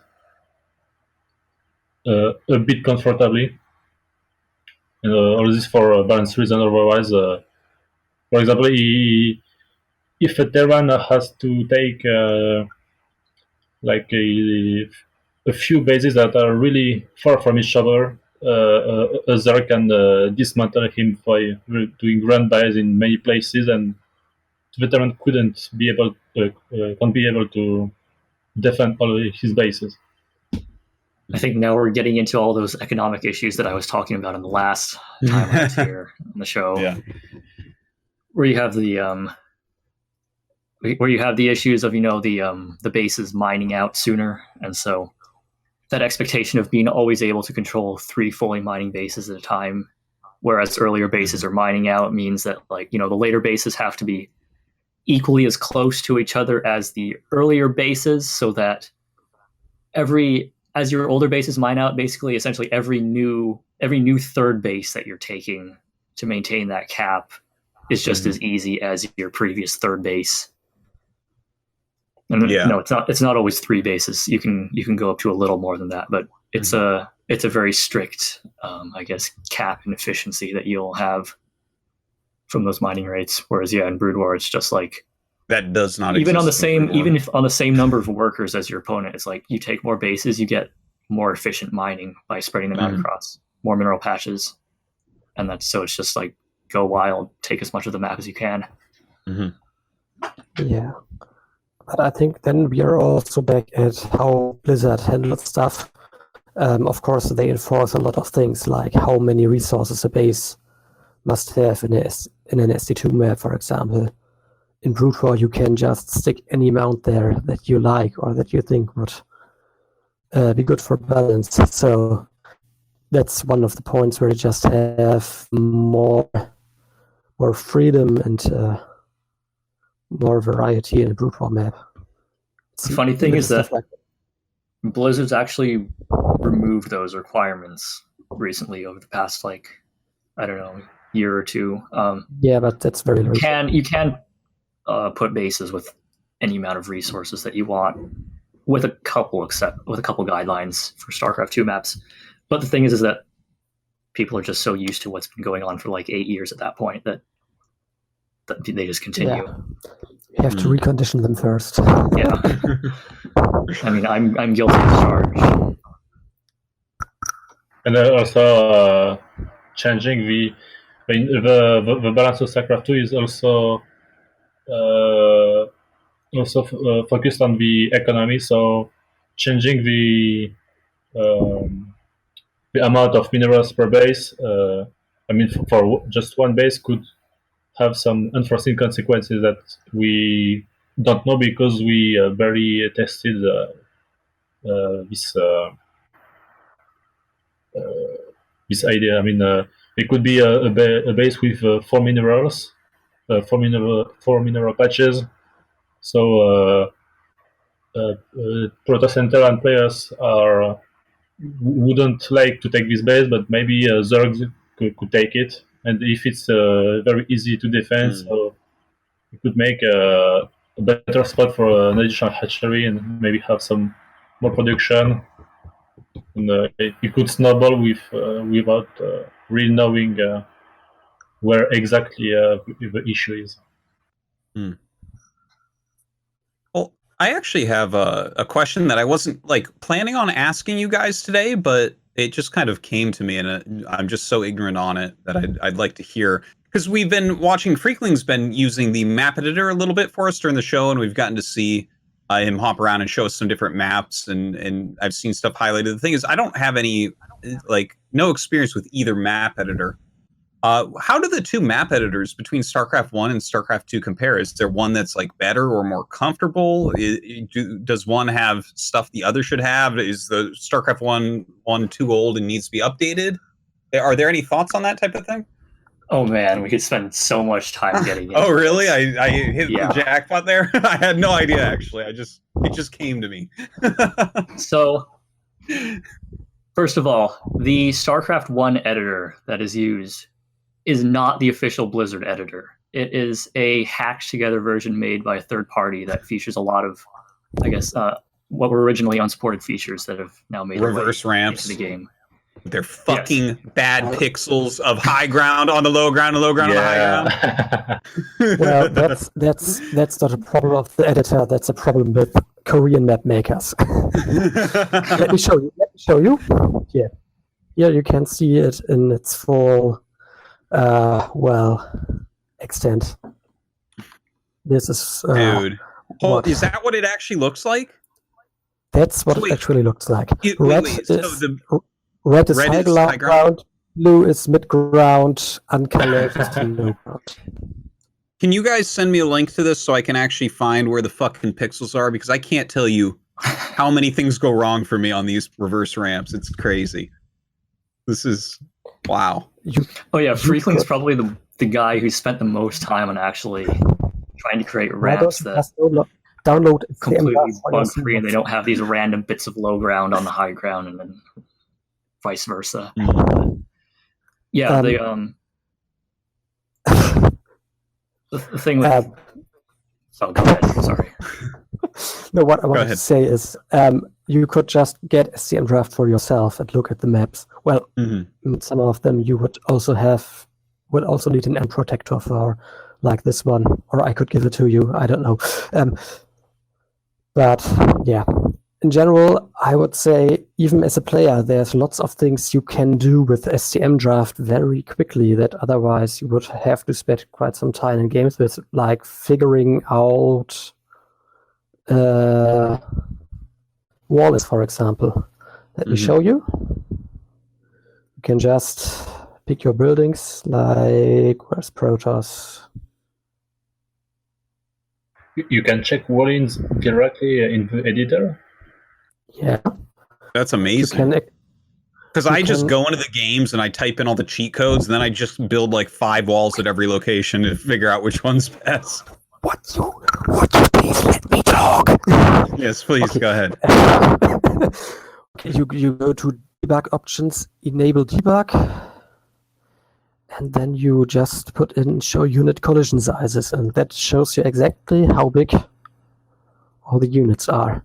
And then, you should also activate micro tile overlay impassable to show you the impassable or unwalkable ground. Then you can just plug buildings in. Oops. Units, building snap to tile. Okay. Like so, for example. And what would be good for this map? I am not sure. Pylon. How do people wall in? Try maybe like this, right? You can, for example, select a circling, and then you can look. It doesn't fit here. Oh, yeah. Doesn't fit here. Doesn't fit here. Shouldn't, right? There it's red. It doesn't fit. could select, where is it? Zealot. Probably need 2 to block this choke. Mm-hmm. No. And Circles can't fit there. So, stuff like that. Very cool. It's also another huge difference between the editors is in StarCraft 2, pathing, terrain, decoration, etc. They're all completely independent. So there's a separate layer for pathing that you can just paint on whatever shape you want, and that area is now unwalkable. And so you can use it to create very, very fine-tuned specific chokes and distances, things like that. In Brood War, you see all these jagged edges there along the side of the choke point. Those can't be changed. Those are just an inherent property of those terrain tiles. That's the unwalkable. Well, you can't change the tiles, of course. Yeah, you can't That's change. what you do a lot. You can't change the individual tiles, but you can replace tiles with other tiles, and that's what a huge part of doing this is. It's just finding the right tile that has the right, collision box on that left side that would create a full wall with a building, and you would swap that out. And so, and that's why there's a lot of very specific, like cliff shapes that are repeated a lot for high grounds in Brood War, where you'll find this one cliff arrangement that actually does not have a gap in the middle where you can drop a unit, and so you'll use that. You'll repeat that. There's a lot of idiosyncrasies in there that you can't just correct by smearing a bunch of red pathing paint over like you would in StarCraft 2. Yeah. So does this mean that the StarCraft 2 map editor is a lot better than the StarCraft 1 one? Yes and no. It's more powerful, but harder to use and more complex. Also, the one thing that I really like about the Brood War editor compared to the StarCraft 2 editor is that ability to copy and paste individual tiles means of low ground and high ground means that you can actually build your own ramps in any shape that you want if you're able to find the tiles that look good together, because they're not actually ramps. None of these are ramps. It's just high ground and low ground that happen to look good that are placed next to each other. So brought a picture of Eddie up for an example, but you couldn't make an SC2. Yeah, it's the thing I miss the most from Brood War is the custom shaped ramps. And even ramps in StarCraft 2 are either 45 or 90 degrees, but we can't have like 30 degrees, which are sometimes would be quite useful, but we can't use them. Yeah, you really need 3-player maps. Yeah, like we have doodads, 3D models of ramps that we can place, but the only issue, there are 2 issues, is the line that divides low ground and high ground, which gives vision, and the position where the units can see the higher ground. And the second issue is that the tiles of cliffs cannot have creep in any way. So creep spread cannot be done through this kind of ramp. So this is why we don't use this kind of custom ramps, which is unfortunate. Yeah. The other good nerf, though, isn't it? Yeah. You should start. The other big thing that I really like about the Brood War editor compared to the StarCraft 2 editor is each tile set has one specific type of terrain that is designated as unbuildable. And everyone knows this is unbuildable and you can use it. And okay, not every tile set, but a lot of them, I would say. Each tile set is different and you have to learn each one differently. But yeah, there's a lot of them that are commonly used have a certain unbuildable terrain. And you can use that to prevent tank pushes with turrets, etc., proxies, that kind of thing. But yeah, there isn't really StarCraft much 2 in terms maps of Oh, sorry, go ahead. that in SC2. There isn't really much in terms of unbuilt terrain in SC2, I think. Yeah, you can make any terrain you want unbuildable, but since there's no But standard, what does it? people don't You'd have to recognize it as check. unbuildable. Yeah. And so the assumption now is that you'll just make everything buildable because people don't like learning maps. Wow. Yeah, no, I guess that is true when I think about it. Like if I just look at Eddie, for instance, I can tell you where's buildable and where's not, just like the cracks. It's like, yeah, no, those cracks, you can't build on those. It's obvious, right? It's a crack. You don't want to build a building there. But I guess that doesn't really exist in StarCraft 2 now I'm thinking about it. It's like always like a plate or something if you don't want it buildable. On ephemeral, the bridges are unbuildable, right? Yeah, I'm pretty sure that Yes. all bridges are unbuildable. Well, that's because I painted them as unbuildable. And I guess since I think I just distinct assumed enough that from they this, were. those aren't actually. Those aren't like a specific doodad or something. This is a bridge that I put down. No, that's just like a specific. It's just a random cliff type that happens to be shorter than the other cliffs around it, so it looks higher up. And then I filled it in underneath with doodads and water, and put some more parts around the edges, so it just looks like a bridge. Oh my god!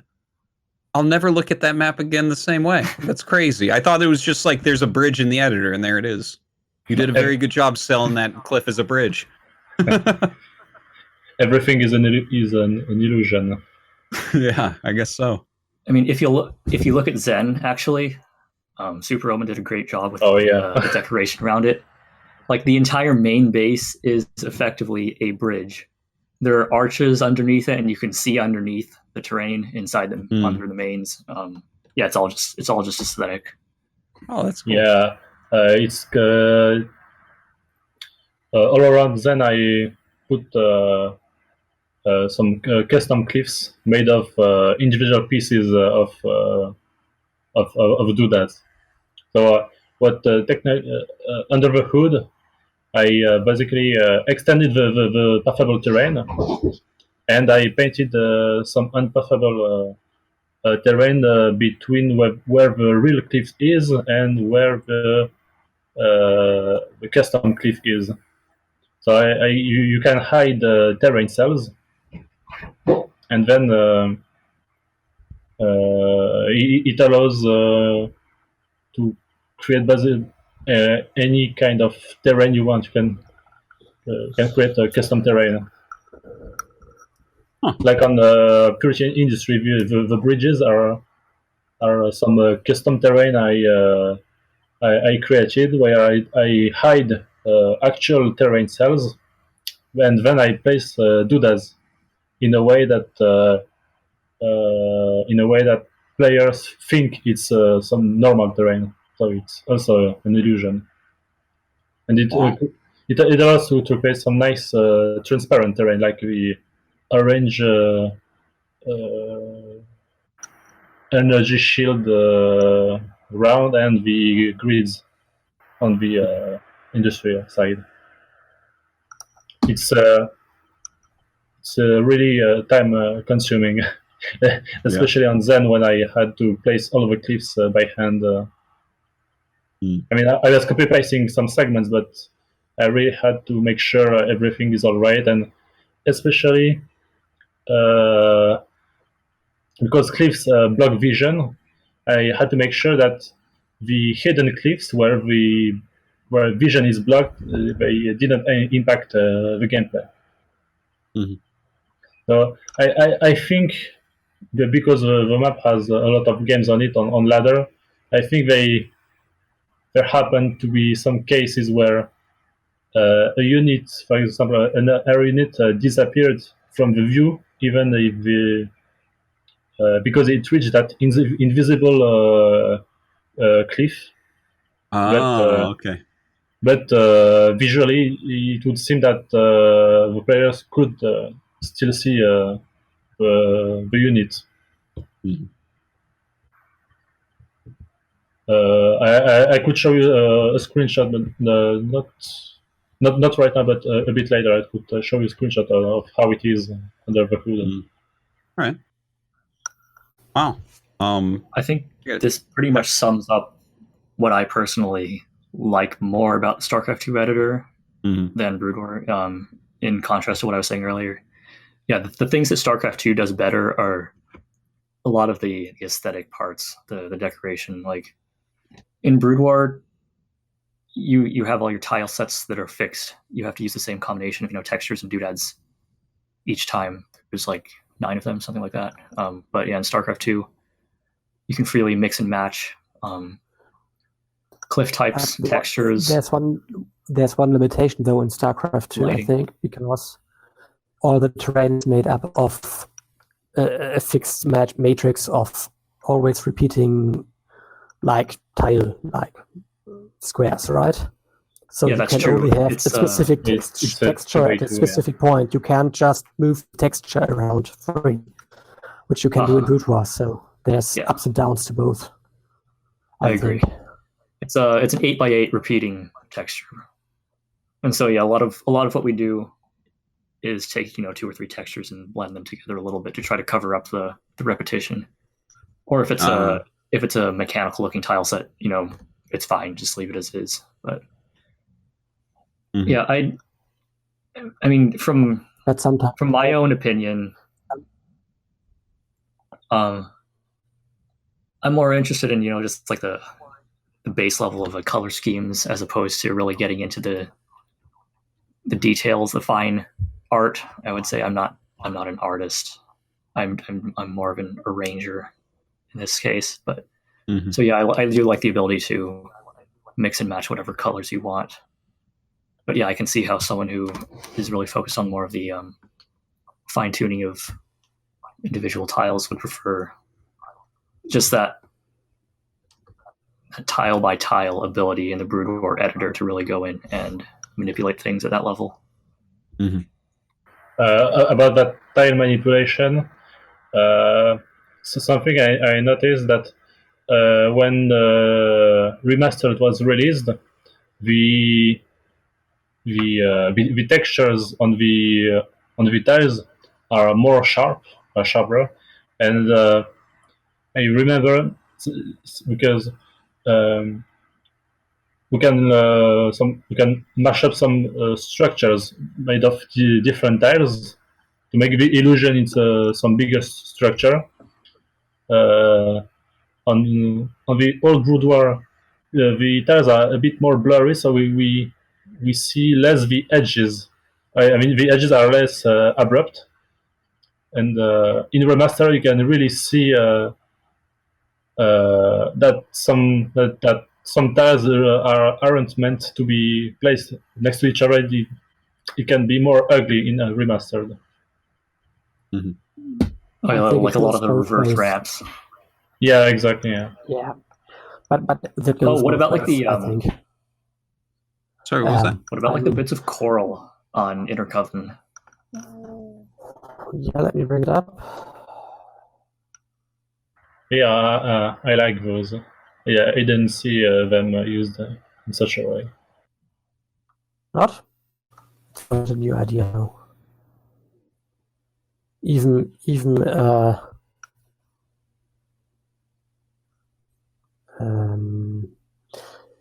Overwatch has this in a much smaller scale. Like even those here, even these little things are of the mix and match things. So, and I just scaled it up a bit, but I'm also not the first one to do that. Okay. That's we're actually talking about not specifically bad the compared to little what I bits of was coral. thinking, but yeah, you can still see the copy and paste lines between the tiles, I guess. Yeah, If you look on this course, it's not that bad, but there's some. This is one dirty blending technique you can use if you have tiles that have very high contrast already like these. You can usually blend them much more freely than if they were more monotone, because then the blending, the blocky look disappears a bit behind all the other sharp contrasts you see, unless you really look for it. And of course, as a map maker, if you really know already what to look for, right? So Yeah, well, the coral Sometimes itself, just like walls. that's a perfect one to blur, I guess, because like when I see that coral, I'm just like, yeah, I can't walk there, and it just blends in for me, you know? Like I'm never actually looking at that stuff. Yeah. Cool. That is one advantage of Brood War, was everything that you see has a very defined feature, I guess.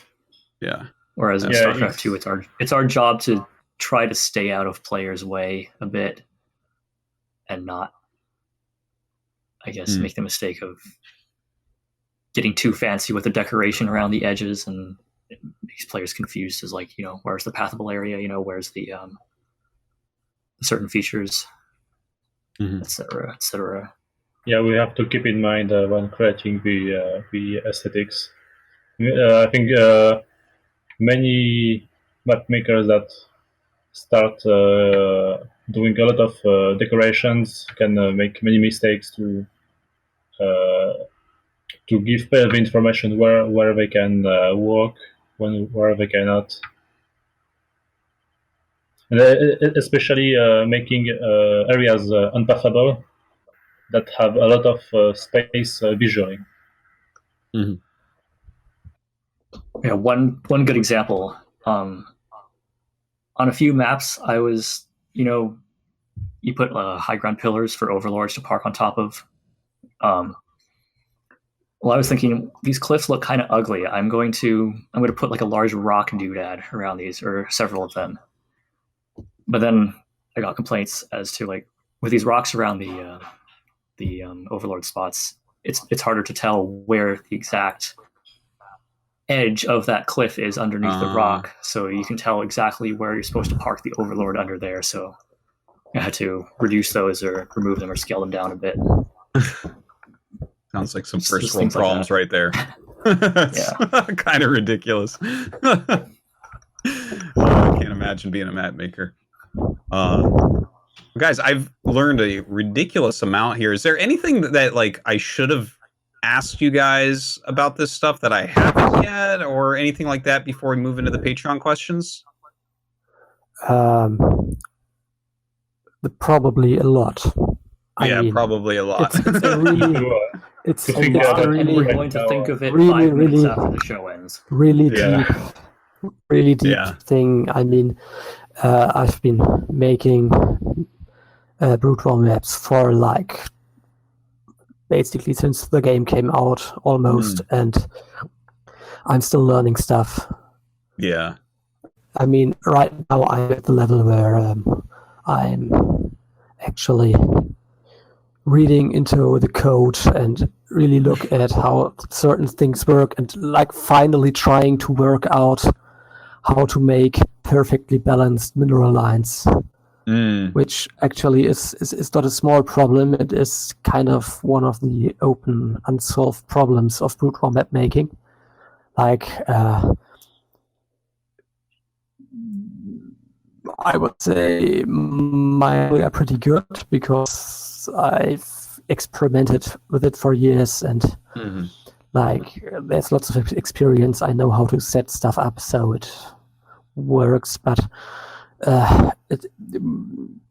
every edge location mines a bit differently depending on the race and depending on like let me show you this. Like this is something that most people probably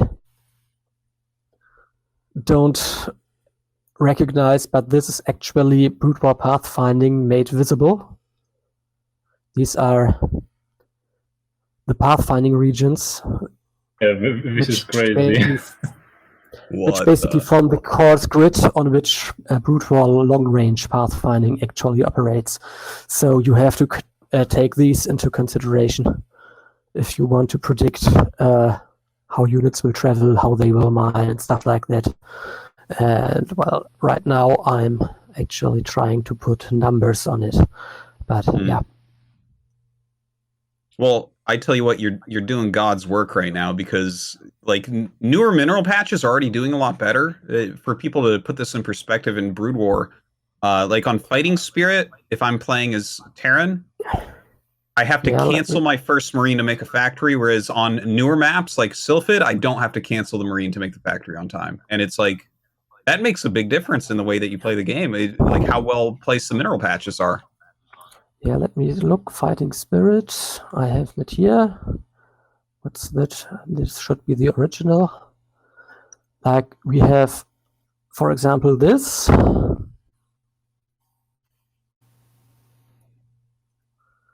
So, place a command center. And blind your SCV to get it that close. No, this should be correct. Wait, 3-3. Yes. Yeah. So, and now look at this. You have like this region, which all the minerals are in. You have this one, where the ether is, and this top mineral, and the CC. And then there's this one down here. And now you have the problem that this one is only directly connected to this one, and this one is in between. And now a worker on this patch or this patch has to go around like so.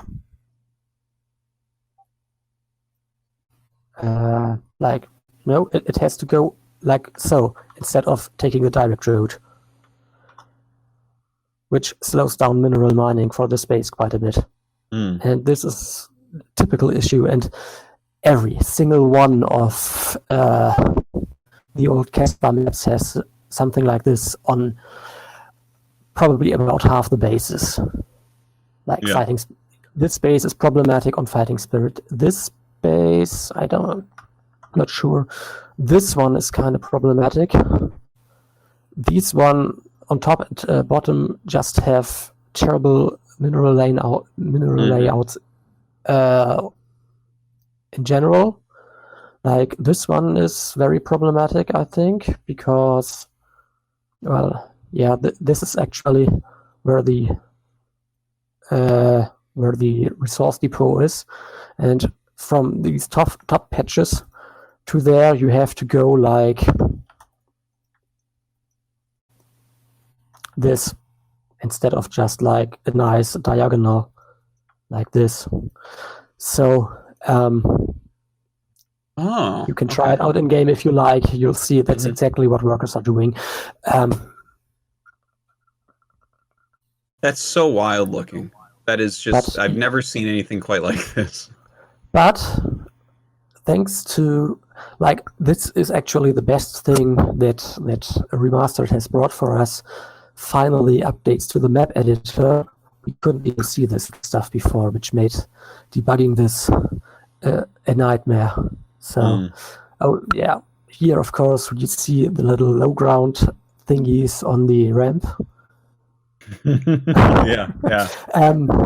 Another chronic problem of old Casper maps. And still, I mean, I don't really understand why, but if we look at, like, have I got it here? Yeah. Horizon Lunar Colony. Like, I mean, seriously, it's still there. They still haven't updated their org ramps. It's a bit sad, actually. I don't really get it, but yeah.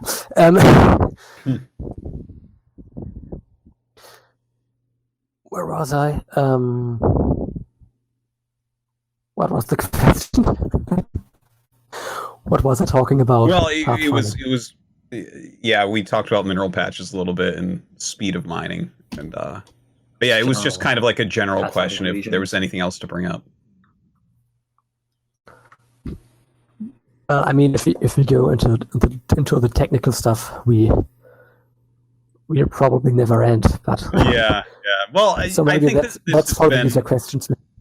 Yeah, this has been a very good primer, I think, for people to understand a little bit more about router maps. I certainly had no idea about most of this, but now that I see these maps of high ground, low ground, and all that, it definitely seems like a very useful thing for Brood War players to look at. One more thing I wanted to show about the pathfinding, how it actually works. It's a bit like it's a bit of a whenever you change either terrain level or walkability of a terrain tile, that can, you see? I place the one tile and it changes things everywhere because the algorithm just runs from top left to bottom right over the whole map and incrementally calculates these pathfinding regions. Wow. So fixing anything is a lot of back and still, even with seeing this stuff, is a lot of back and forth trying out how to fix it and stuff like that. It feels surprising to me that humans made this. I'm glad the pathing in StarCraft 2 is much another cool thing to show. You know the ramp vortex on this map? On this ramp? Where units can get stuck on top of each other and on the terrain? Yeah, I've gotten vortexed right there before, yeah. Is that what a vortex looks like? It's the intersection of three different... Is that what a vortex is? It's three different pathing boxes on top of that touch each other? What?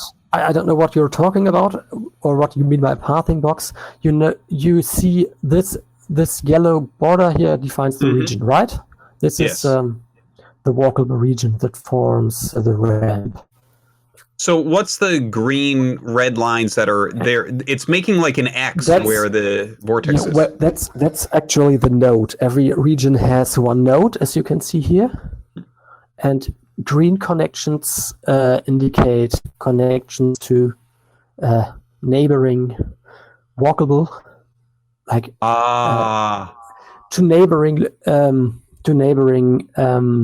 regions that you can actually reach by walk, or the ground units could actually reach from there. And red connects to unwalkable regions, and unwalkable regions are connected by these yellow ones in the editor. Right, so the important stuff is really the green connection, because these show you where units can actually walk. There are even some caveats to that, but generally that's correct. And the problem is, as you can see, like this part of the terrain down here, the bottom right edge it's gray, it's unwalkable, right? And the node is partially on a tile which is partially unwalkable. And now it turned out that the way the Brood War engine resolves collision between units, and like, for example, if you have a lurker,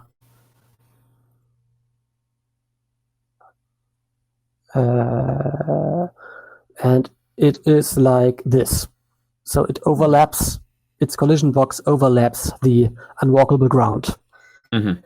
Then the game tries to resolve that, because that cannot be right. You have to keep your units on the walkable ground, or, well, I think we all know some exceptions to that, but generally it works like this. And the way it does work is that it sends an enforced movement command to the unit to walk to basically the nearest region node of the walkable region.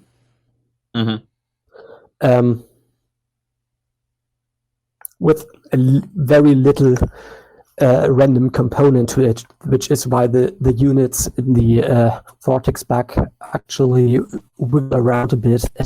That way, by creating unit-on-unit collisions, like this, with collision box overlap between units, they can actually draw more units into the vortex. But the problem, of course, is if the node is on unwalkable terrain, then the unit gets stuck in in an endless loop of get me unstuck. Oh, I walk to the place where I'm stuck. Oh, get me unstuck. Oh, let me walk out of here into the place where I'm actually stuck, and so on, which is how these kind of bugs happen. And now that we know this, one of the things we could actually do now again is like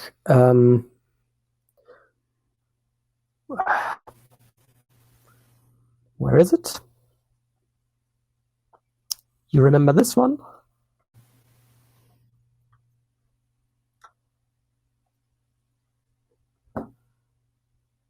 Demon's Forest? Oh yeah. Well, there are lots of problems with this map, obviously, balance-wise and layout-wise, and just being a complete nuisance to play on. But what actually was its downfall and got it removed from official play basically immediately, of course, is that it's full of these vortex bugs, right? Like here. Yeah. That's why units get stuck on these little trees. It's exactly the same bug. But knowing this, of course, you can kind of fix it by just clearing out those nodes, basically.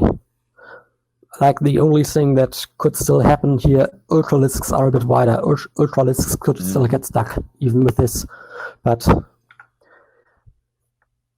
bottom line is we can actually, or something like this is now actually a valid kind of thing you can do in a map again, because you can avoid all the issues associated with it. Only that you probably don't want to spam the whole map full of trees, because you need some regions where a unit can actually walk freely. Otherwise, it's just awkward and probably not very balanced. But it's cool, and it offers you like these trees, of course, they provide cover. Like they have that 30% miss chance, right? They give you a miss chance without high ground. Right. That's a very interesting property. They do something else. They block your vision. And they do both, and that's a pretty unique combination, which makes this actually pretty attractive as a thing to play around with. Just to give you an idea of things that might come back to brute war maps in the near future. Well, I'm quite sure if I see a map that looks like this, I know who made it, Freakling. It feels like I'm working on something like this, yes. It feels like this is just such a deep subject that we definitely could go on forever and ever. But I think from there I'll jump us over the maybe one little more thing. Little more thing. Like we had touched the topic of readability, right? That players need to understand what's going on in a map easily.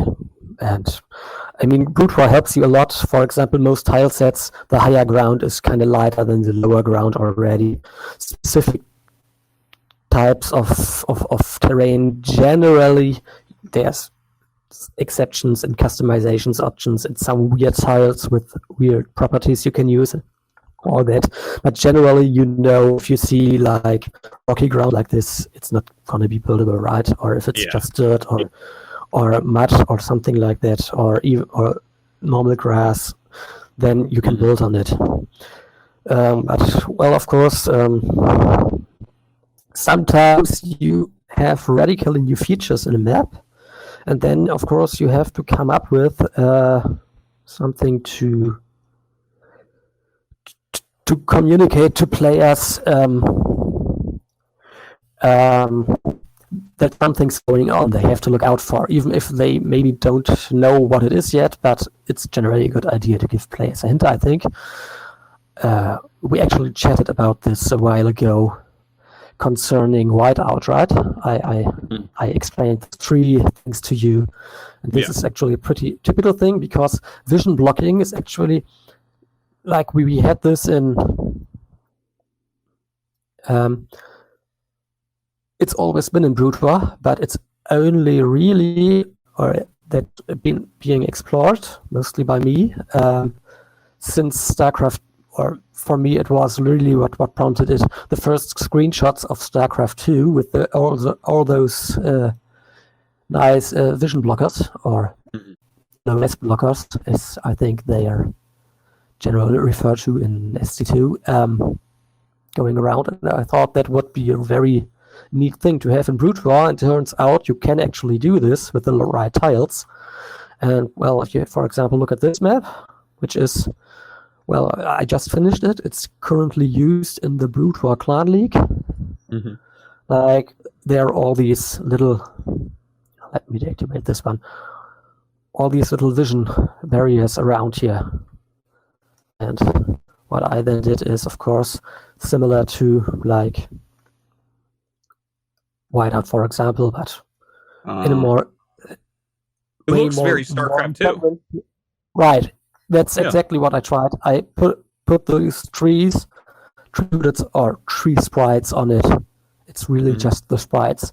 And by the way, there isn't really such a thing as a doodad in SC1 outside the editor. It's just tiles and potentially sprites on top of it. So, but you can do things like this then to delineate for players, say, look out. Like, if you have played SC2, it's probably pretty obvious to you what this is. Yeah. We've all also seen the same thing on Cross Game already, of course, if you remember. Did Cross Game have that? Yeah, wait. Let me get this up. I'm trying to remember what it was on Cross Game. I played a lot of games on that map. Why can't I think of it? Oh, yeah, going down towards the third base, right? Yeah. Yeah, it's here. Yeah, there it is. Yeah, I forgot about that, actually, that exists, because I'm just so used to it from playing StarCraft 2 as well. Yeah, speaking of StarCraft 2 and Brutoir crossovers, wasn't Cross Game actually inspired by Daybreak? It's exactly. It's like... That's cool. Crystal Drax remake of... not remake, a Brutoir port of Daybreak. Oh my god, yeah, I guess it is, isn't it? Of course, there are some changes because Brutoir map design and gameplay is a bit different, but some general idea. Yeah, that's ported. Wow. Well, that is super cool, actually. I like did not even remember. It didn't even occur to me that this has only been done one time because it is on so many maps in StarCraft 2. All right. This has been great, guys. The first map to actually have that is, of course, Mist.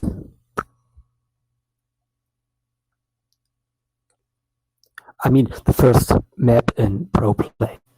Yeah. There were a lot of maps before, obviously. Well, this one was massively played. Yeah. The last one. Oops.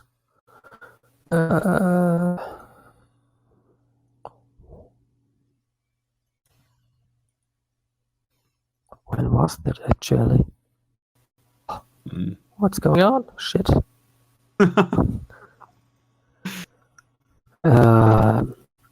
It's all right. It's we got to get into those Patreon questions and move forward. I now have it. Wait.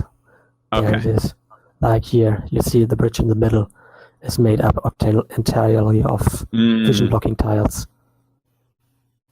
Very cool. And I mean, that's actually how you pick tile sets in Brutoir. If you know what you're doing, at least. I think many people just pick them for aesthetic reasons, but sometimes very often you have to pick them for actually what you want to do. If you want vision blockers, you can only do this in like jungle or ash or ice tile sets, unfortunately. If you want something like, okay, one last example of interesting things, like this is some, where is it?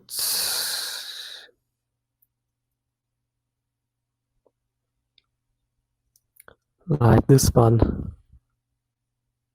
What do you think? We have Pylon fields. Yeah. What is this that I'm looking at? It's a map of mine. It's called Desert Tech. It's a pretty old map, actually. Unfortunately, it's the only one I have to show, but well, these Pylon fields are another example of, look, there's something going on here, and what's going on here is provides cover, of course. These are just areas that provide cover for players. So the idea is these Pylon fields are kind of like energy shields that protect units, something along those lines. And this is actually on IC Cup map pack. So. Oh wow, I don't remember this one at all, but okay. Don't even have anything quite like that. It's also not very balanced, I think, because I think this is actually a somewhat upgraded version. Like there were a few more of these thingies which were very close to the natural, of course, which can cause some problems with the pressure against the natural. But yeah. All right. So this is another thing that I think we haven't seen in any professional maps yet. So another thing to work on. Well, this has, again, been very informative. I've learned a hell of a lot, and I'm sure there's so much more to learn. But with that, I'm going to go ahead and send us into the Patreon questions. Thank you to everyone for tuning in today. If you want to drop a Patreon question, go right ahead. Check it out, thepylonshow.com. Okay. If just answer these questions as you would, guys. If it doesn't really apply to you, sometimes it's stuff like, who's your favorite StarCraft 2 pro? And if you don't watch StarCraft 2, that's fine. It's whatever. Anyways, let's go ahead and jump into it. Pro, but not the Australian, he steals my thunder, asks, last episode, there was concern about lack of information about a new war chest. Is it possible that Blizzard is saving this war chest to coincide with the 10th anniversary of StarCraft 2, which would be July 27th? Yes, Tosis, you give me nerd chills every time you say nerd chills. That's twice just now. All right. Nerd chills, my nerd. Thank you. War chest, I don't know if you guys have any thoughts or opinions on the war chest. Could they be stalling it out to wait for the anniversary? Normally they would have 2 a year, right? So I'm not sure why there hasn't been one yet. Don't they have one for each season, even? Yeah, so, did we have more than 2 in a year before? Because normally it's like Katowice and BlizzCon for sure, and then maybe even another one. I'm trying to think. Not sure, but I don't remember exactly. I think there's not as many people on the StarCraft team now as there was, so that could be part of the reason why it's slowed down too. Their last artist finally got transferred over to Diablo 4. Damn. I don't know. Well, sorry, Pro, we don't really know about that. I'm not sure about that because an artist edited Golden Wall, the main bases. So there is at least one artist that still does StarCraft 2 things. All right, well. I don't know if I'd call the guy who makes the aesthetic changes to all our maps an artist. Just saying. Okay. I'm sorry. That's too harsh. That wasn't as harsh as you think. All right. Thanks for the question, Probe. Sorry, we don't really know the answer. Lightning Lynn asks, I just got featured on Bronze League Heroes. Congrats. Told you you'd be seeing more of Duriel. What other entertainment content do you know of that focuses on funny play and crazy games rather than high-level competition? Probably any NA tournament. I mean, there's been a lot of 2v2 stuff lately. I remember on the SC2 they did some event where some random people were fighting against Raynor, and they had to stall as long as possible, and the guy who stalled the longer gets some money. Yeah, I think Rifkin does a fair amount of stuff that isn't just straight up 1v1 stuff. So maybe Base Trade TV would be a good place for this guy to look. Congrats on your Bronze League hero game. All right. Sauce King asks, what is the most underused ability in the game, either in StarCraft 2 or Brood War? Remember, underused meaning it's good, but not used enough. Unlike the elephant turd of an ability called Microbial Shroud, which is never useful unless you want to lose games. So the most unused ability. Except the Microbial Shroud, right? Huh? Except Microbial Shroud. Okay. Yeah. I would say Lockdown is never used in StarCraft 1, right? That's actually exactly what I was going to say. Like, it's really good, but never. You just don't build ghosts. Yeah. Like, it's too hard. Be using it.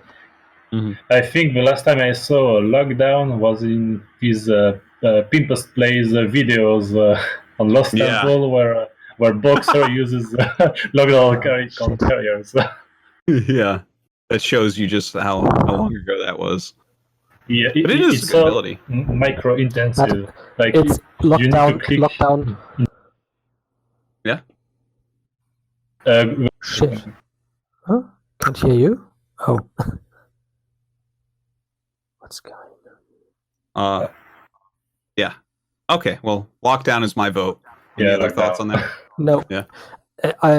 Lockdown has lots of problems. It's single target. Very high tech, very gas expensive, very hard to use because of lack of smartcast and SC1, and ghosts actually dying pretty easily if scouted and all that. Yeah. So my votes on something that's actually very easy to use, can be gotten very early, can have huge effects in a lot of situations. And guess what it is? Optic flare. Yeah, from the medic, it's Ensnare, of course. Oh, because Ensnare can really win you fights. Ensnare is really good. Especially against like stimmed medic marines, it completely negates stim. That's huge. Yeah. And it is definitely underrated. Yes, of course, other things. I mean, we by now, of course, luckily we actually see queens used quite a bit for all kinds of stuff. I mean, broodlings against mech have become kind of a standard counter. Not that you see it every time, but it's a pretty stable counter that you see regularly used. But Ensnare is just underused, I think. It is the slow effect that's really huge in lots of situations. Also on like island maps, for example, to win air fights. Like, it can be good. I've seen it. Of Wraith, for example. That's, or Corsairs, it completely annihilates Corsairs because of the attack speed slow. So if I would speculate which ability has yet to come to full potential, it's definitely that one. I would agree with the full potential statement there. I'm scared for the day when Zergs use it more often because it's not that expensive to get. All right, thank you for the question, Sauce King. Polly asks, KSL is no more. Dan, what is your resume of it? Is it understandable that they won't continue or not justified? How were the viewership overall? Also, you have infos on comments from the pros about the ending of KSL. Okay, so yeah, KSL has been canceled. I think that it looks obvious to me why it's canceled. Blizzard is really changing the way that they do esports. It was all in-house before, like the WCS and all that. Even WCS is gone. They've handed StarCraft 2 over to ESL and GSL to take care of. StarCraft 1 is mostly ASL at this point, and Africa TV taking care of that, of course. So yeah, I think it's just like a vision change in how Blizzard runs business. I know that as far as operation of KSL, it was doing well for Blizzard. It got good viewership. It actually had really good sponsors, at least for season 1 and 2. So it was like, I think it wasn't like a failure, but I think that Blizzard's leadership has changed a lot, and we've seen that in a lot of areas, how it's operated itself. So that's my take on it. Thank you for the question. Hey, Ron asks, I never knew that highlighting text as I read it is a thing StarCraft people do. It drives people crazy, but being able to micro my articles in ebooks is just how I read. What other quirks or habits are StarCraft things? Thanks. Quirks are, because we talked about last week, guys, on the show, like how we highlight things when we read them. I don't know if you guys do this, but like if I'm reading a web page, I just continually highlight it while I read it. I don't know why. It's just my hand does that. I don't know what else there would. I guess my hand position on the keyboard is I don't do home row or whatever. My thumb is on spacebar, my pinky's on shift and control, ring finger on A, pointer finger on R, middle finger on S, because that's my Brood War hotkeys, and that's like literally just how my hands falls on the keyboard. So I don't know. I don't know if that's something other people do. All right, this is kind of a funny one, but I remember it back a few years ago, like, I don't know, 8 or 9 years ago when I was learning to drive. In order to maintain awareness of everything that I was doing at the time, I thought of I like to think of the mirrors as like your mini map, and the dials and the speedometer and such as like your resource gauges. So when I thought about it that way, it forced me to like constantly look at these things and pay attention to what I was doing. Sure, obviously, sure. I don't really think about that anymore because it's second nature by now. But yeah, that's what I did. Excellent. I love it. Maybe for me, yeah. It would be like a more StarCraft map maker thing. That sometimes when I think of a map, it's more like a general shape, and sometimes when I see some shape in the environment, it can give me some ideas about a map layout. Yeah. Oh, okay. That's definitely true for me too. Yeah, that was another thing. It's like I remember visiting the it's called Bryce Canyon in Utah. It's just it's a desert with a bunch of rock columns and natural features and things like this. You can look it up on Google. There's some great images. But I saw that and I was just thinking, this looks like the Marsara tile set. I could make this in a map. Cool. If I use this specific tree doodad and add this to the base tile set, I don't think I ever actually ended up doing it, but that definitely went through my mind at the moment. Yeah, I think it's more like an artist thing that just watching your environment gives you ideas about to do maybe some painting, some music, or something. And then you think about it in more detail and you realize, actually, no, wait, this is probably the actual inspiration where the Blizzard artists got their idea from. Oh, yeah. That would make more sense. All right, cool. I didn't think we'd come up with so many things there that are influenced by StarCraft, but I guess so. Thank you for the question, AA Ron. Shampoo McTavish asks, maps have been one variable used to balance Brood War for over 20 years.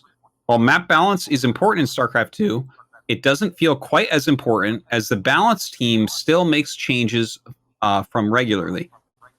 Can maps in StarCraft 2 take the same role as in StarCraft Brood War when Blizz eventually stops balance patching? That's a good question, actually. I should have brought that up during the show. Thank you, Shampoo McTavish. It's already the case, I'd say. Like I said before, that a lot of units have a lot of impact on the way the maps are shaped. So we already have to take a lot of consideration. I mean, the units, the game is already balanced by maps. Mm-hmm. Just look at the main. It always has a ramp because I think the main reason is our Zerglings. The Zerglings are so fast. If the main was open, the game would break. Mm. Yeah. And also it helps against early timing pushes, especially like like Blink, or more recent example, Ravagers, like against one base. So the Zerg player has to go up the ramp to get the vision so he can send the bites up. Mm-hmm. And if the main was flat or a ramp down, it would also break the game. Yeah. So there are already a lot of limitations. Well said. Yeah, and there's not that many patches anymore too. The patching system seems I feel like it's slowed down a little, and the patches are not as big. So definitely maps have to have a part of that. But that was a great question. Thank you. Shampoo McTavish. Fridge Raider asks, first off, thank you to the wonderful map makers in both communities. Your passion for map making helps fuel StarCraft's evolution. My question is, which maps do you consider your personal best work? Your worst? If answering the show, what does the most disgusting StarCraft map ever look like? I don't think you guys answered this question. So what is your favorite map that you ever made? And if you have one that's like a least favorite that you made, what would that be?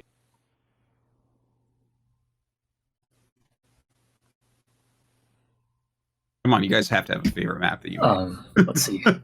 StarCraft 1 or 2, whichever one, it's fine.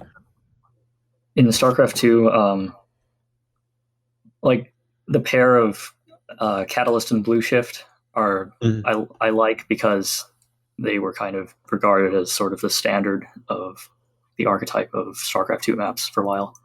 And I liked Redshift because, it made people think, it made people playing the strategy game have to strategize. Damn you. That's why I got vetoed all the time. Least favorite, despite the fact that I really like the aesthetic theme on it, I would have to say Simulacrum. It's just too boring. It doesn't really do anything unique. It's just a mashup of most of your generic map features that have been common in StarCraft 2 maps these days. I didn't put a lot of time into making it. It was kind of a last-minute addition, like, I have a little bit of time left before the map contest deadline. Got like a few hours. I've got this theme that I used before. Let's just try to throw something together and see what happens. And little did I know that it was actually generic enough for pro players to like it. Cool. All right. Not really something that I'm particularly proud of, I guess. Mm-hmm. If you're talking about ladder maps, my favorite is Golden Wall, for sure. For the games it gives, and it also forces players to strategize in a strategy game. and my least favorite is Turbo Cruise. It's quite bland. It was meant to be an introduction to slowing a zone, so it was quite simple. But it was a great lesson because it made me really realize and understand that players really hate being slowed without a way to counteract this slow, and it applies, I think, to any type of game. Like if you are slowed in an action RPG or a fighting game, and you can't do anything about it, the player will be always frustrated. So, and it was a lesson to create a purity in industry, which I based the lesson on that. I only put the slowing zone or on air areas, and we can see that. I mean, at least I can see that there are zero complaints about the slowing zone in themselves. It's more about the middle part of the layer that causes issues in ZVT. Yeah. One thing what interests me about those slowing zones, by the way, does the SC2 pathfinding actually take them into consideration, or no? Does it just go right through them, even if that takes longer? Yeah, he doesn't know that it's a slowed down path. So yeah, you can do things like make maps where the optimal scenario is actually to micro your scouting worker like the long way. Freakling, what's your most proud map that you've made?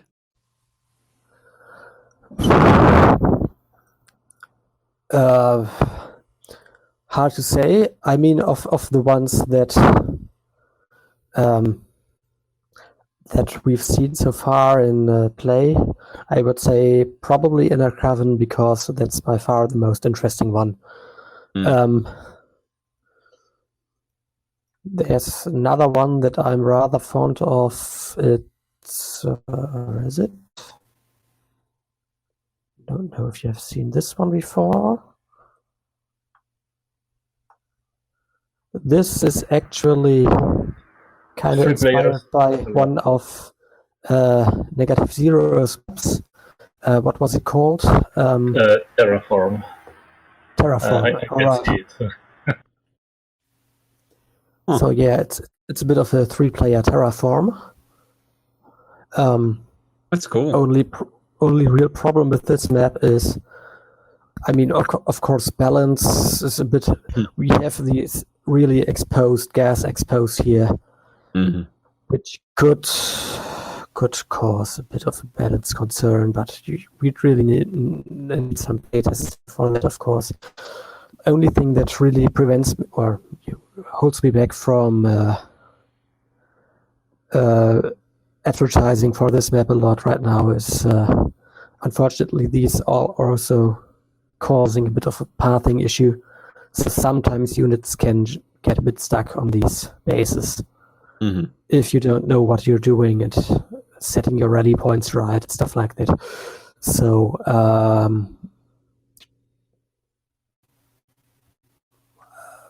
maybe I can do some adjustment, but otherwise I really like this one because I don't know. For the most part, I think if you're actually in a game on this map, apart from the pathing issue, it feels very, very nice to just move around this map with all the ramps and different corridors, and it just feels very different and very interesting. There's also some vision blockers like here in the middle and under those mineral lines here, right? Or at these third bases. I think maybe I should make these high ground actually to make them a bit safer, to give a bit more of a safer third cast option here. But yeah, this is one I really like. So yeah. Cool. And I'm not going to show you my worst maps because lots of them, I did lots of very, very, very ugly stuff that is mostly just intended to really screw players up. And no, I wouldn't do that anymore. I wouldn't Gotcha. I'm not going to show anything I did like 15 years ago. So. Excellent. Well, that was a good question, Refrigerator. I feel like another one that I should have brought up during the actual main show, but thank you much for the question. Hyper Turtle asks, if someone corrects me over saying I'm playing StarCraft when in fact I'm actually playing StarCraft 2, does that make them a Brood War elitist or just really nitpicky and annoying? That would make them very nitpicky and annoying, I would say. I don't feel like there's anything elitist about that. It's just... thanks for the question. Foot4264 asks, what is the visa/work permit/ immigration situation like for players and casters for the big LAN tournaments? Do TOs normally cover the costs and legal work, or is it more on individuals, and what is required? Okay, normally when you get a visa to work at a tournament, generally what it will be, in my experience, is you will take care of it for the most part, unless it's really complicated, and the employer will pay you back for what you spent on it. I believe that's what's happened 90% of the time for me. So, yeah, pretty straightforward on that. It's not ever really that difficult. I guess China was probably the hardest place to go, and followed by Russia or something like that. But even those were not too bad. Everywhere is pretty easy work visa, whatever immigration status nowadays. Thanks for the question.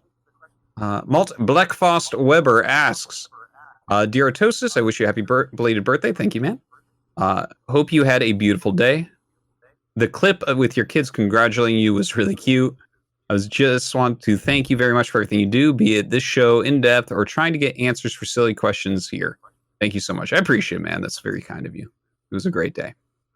Paragleber asks, Artosis, since you were doing a variety StarCraft content this year, like StarCraft 64 and co-op, how about a stream where you try to build your own map or slightly edit an existing one, maybe under the guidance of a pro map maker? It might be interesting and give many people a better idea about map making. I don't know if I'm really qualified for that. I can't even imagine trying to dive into this stuff. I would probably do it, and you guys would just be like, oh my god, he's so stupid, like what?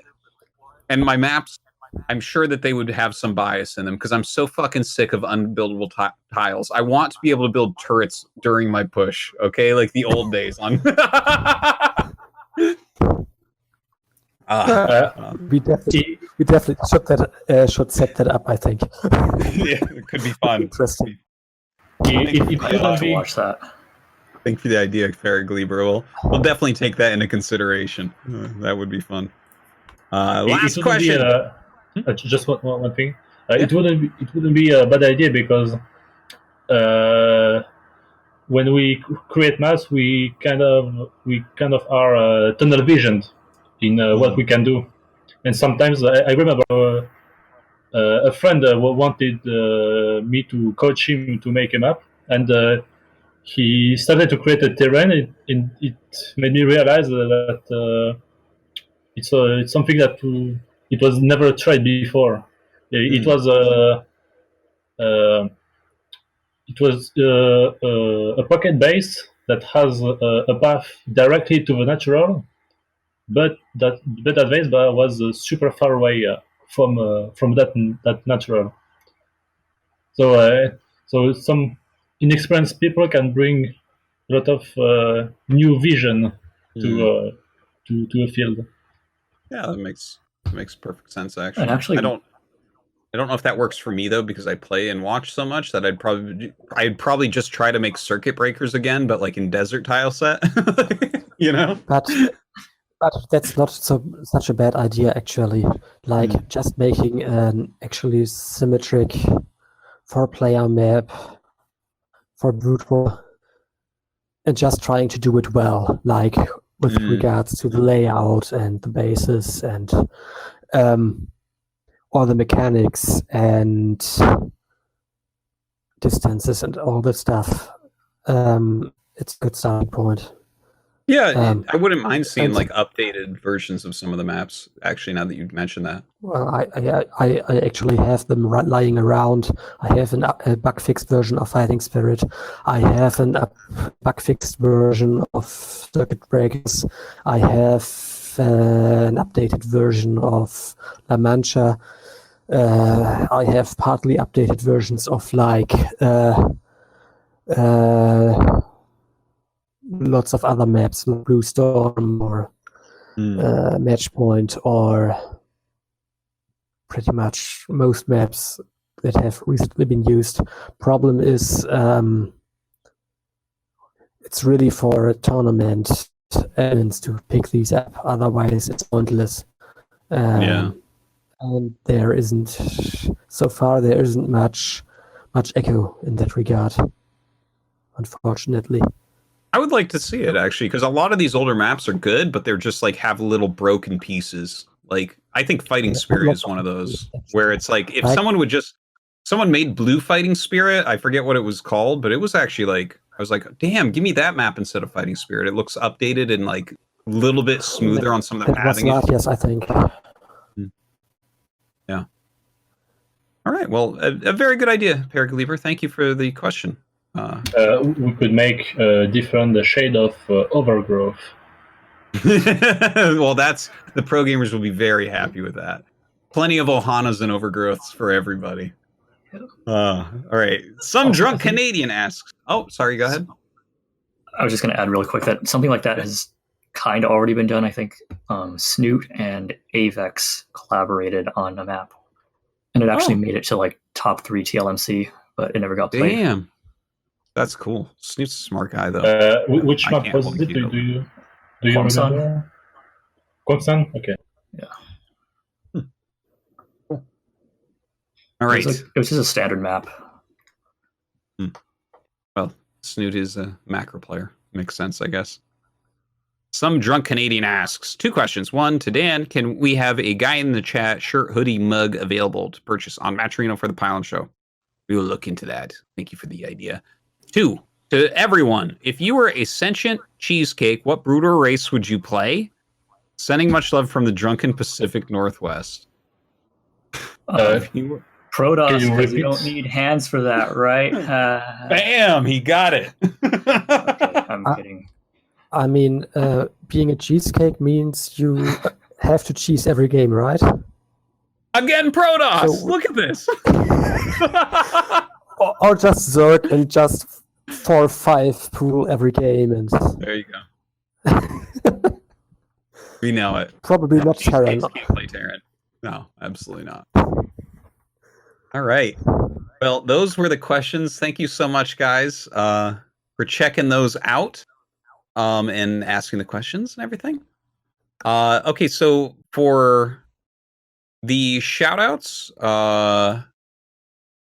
let's take a look. Okay, real quick here.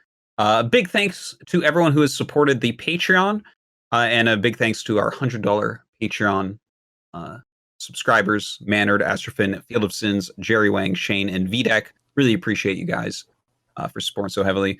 Right now we're at $2,907 for the support, and once it gets, we're about a little under $200 away from the Korean Pro Gamer episode, and if people like that, we'll make that a more regular thing, interviewing Korean pros with translators on.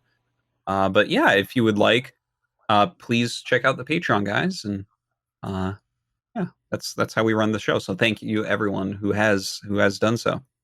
And for shoutouts, thanks for watching. Obviously, we had a couple technical difficulties. Our stream dropped and stuff during the show, so it's probably going to take just a little bit longer to compile everything together to make the VOD.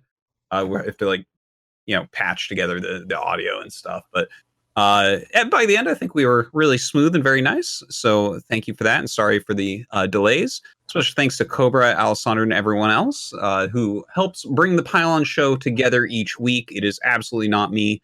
In fact, I would say it's mostly other people. Big thanks to that whole Pylon show team. And also, the Cobra kind of has like a company that he's been working on, the Eval Machine, and they have made the Discord a lot better. So really, come by and check out the Pylon Show Discord. And yeah, check that out. We have all sorts of cool platforms and whatnot. There's now a link tree for all the connections for everyone. Cobra's kind of putting together linktr.ee/Artosis, and I think a lot of big people are getting that nowadays. Yeah, and check out YouTube for the VODs and all that. Oh my God, this is so much stuff to go over at the end. But that being said, guys, I really want to thank you guys for coming on. I know, especially Super O-Man and Freakling, it is the middle of the night for you guys. So thank you so much for staying up. I've really been wanting to do an episode. Yeah, it's morning now. Good morning. Hey, you can go have a cup of coffee after this. Yeah. I think I'm going back to bed, actually, but yeah. Oh, damn. Well, again, thank you guys. I do love to give you guys a little place for any shout-outs that you may have, anywhere you want people to check out or follow your stuff or whatever there is. Freakling, let's start with you. Is there like a website you want people to check out, or any social media type stuff or anything like that?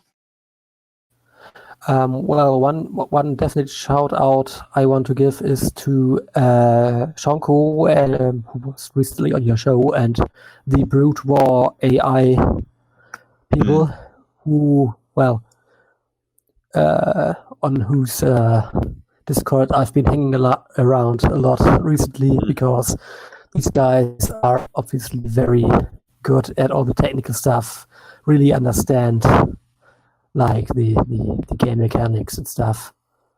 going into the actual Broodwar, the open Broodwar code, seeing how things work on that level.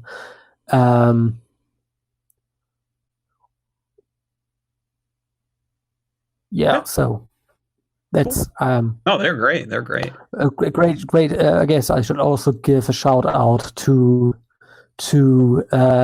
Suicidal Insanity, who's of course the maker of SCM Draft, and that's probably the one single person who just enables us all, like from starting from the map makers to even the topmost players who have been playing on maps made on his editor for years.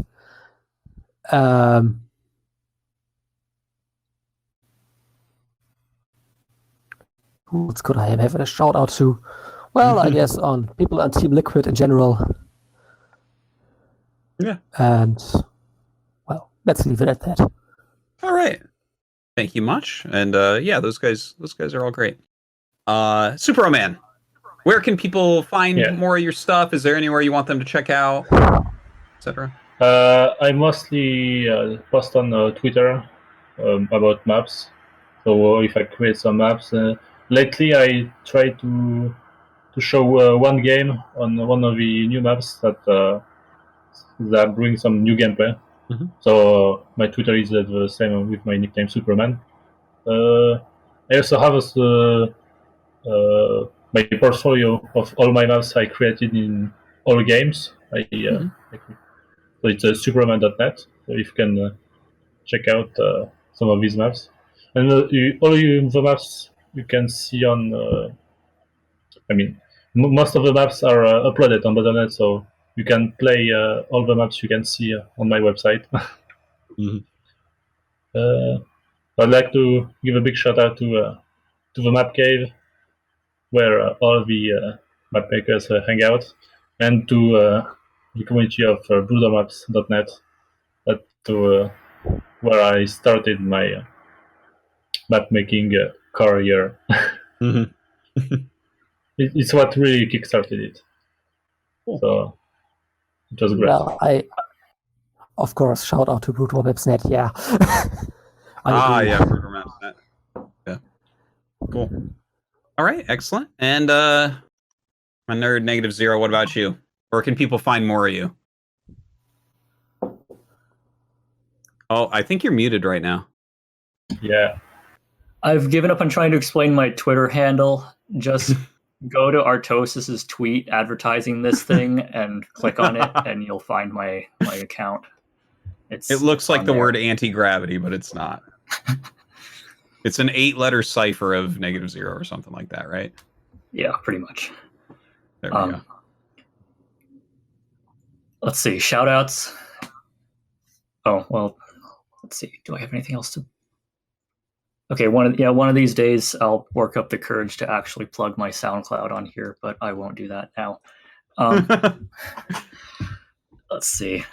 Yeah, shout outs to Super Omen and Freakling of all the map makers that I've interacted with over the years. No joking, those two are actually the two most inspirational and influential to me, I would say. Sick. Freakling, yeah, back when I was starting on broodwarmaps.net, yeah, he was and still is the main guy. Knows everything there is to know about Brood War maps, and really helped me work on some of my own. And eventually got to the point where he got so good that he actually made me quit because no one can compete with that level. But I still want you back, by the way, but you always decline. What does it take to take you to get you back? Good question. At this point, I would say a pathfinding algorithm for Brood War that doesn't involve actually digging into hundreds of little regions and inspecting everything manually. And yeah, it's a tall order.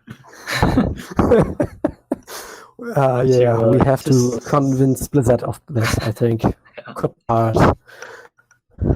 And just to Super Omen, like I mentioned it before, but Cloud Kingdom was the basis for like a full half of everything that I've made. Everything that I do usually has like a little bit of that map in there, and just the concepts that it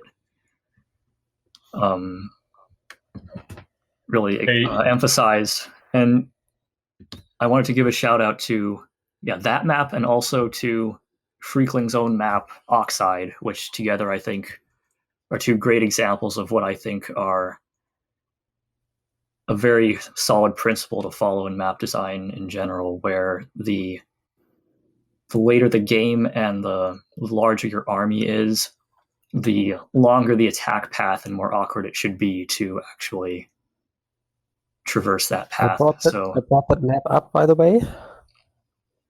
I think most people probably haven't seen this.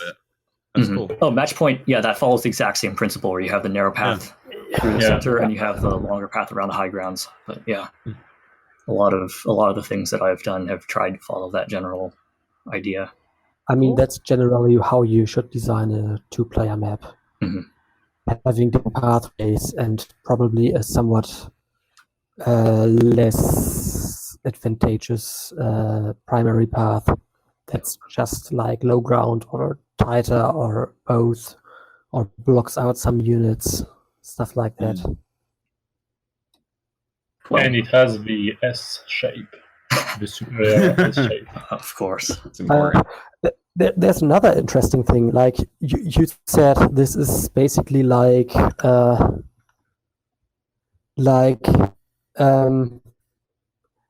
match point. Yeah. Let me ask you this different question. If you were to say, what does In the Way of an Eddy look like to you? What does come to your mind? 4-leaf clover. It's not a map. I know. There's probably a map with a title, but I don't know that another map comes to mind super heavily. The thing is, I played the hell out of Eddy, so it would now be another map that would look to me like Eddy, I guess. Okay. Well, most people come up with like either Jade or Gladiator. Of course. Yeah. That would be it. That's what I just observed. Yeah, but you see, it's just the tile set. That's the thing I observe. Yeah, players maybe. Thinking about maps and looking at the pictures, are so amazingly heavy influenced by just the tile set they see. Like, if most people, if asked what other map is this like, will just one of the tile set. It's very interesting. Yeah, because as a map maker, you think, of course, very differently about it, and what you really should think about here is, well, on the one hand, Empire of the Sun, and on the other hand, what's it called? Grand Line. Because it's I see. I see a little bit of the Grand Line. Yeah. It's almost the same layout, just with terrain level scrolled. About a bit. And cool. what it also shares with Great Line, of course, is that middle follows a distortion pattern. Something else which I have experimented with a lot, which no one else really seems to do. So yeah. Sick. Well, guys, it's very worth it to look for symmetry patterns in maps rather than just color or tile set or things that come to mind very obviously. I'm a simple man. This blue map is like other blue maps. All right. Thank you guys again for coming on. This has been a great show. As for me, I will be back on the stream tomorrow. GSL Code S starts this weekend and ASL this weekend. Round of war begins. So thanks guys. It has been wonderful. Hope to have you all on again sometime, and we will see everybody next time on the Pylon Show. See ya. Thank you. Thanks. Thank you a lot, and happy birthday, of course. Thanks.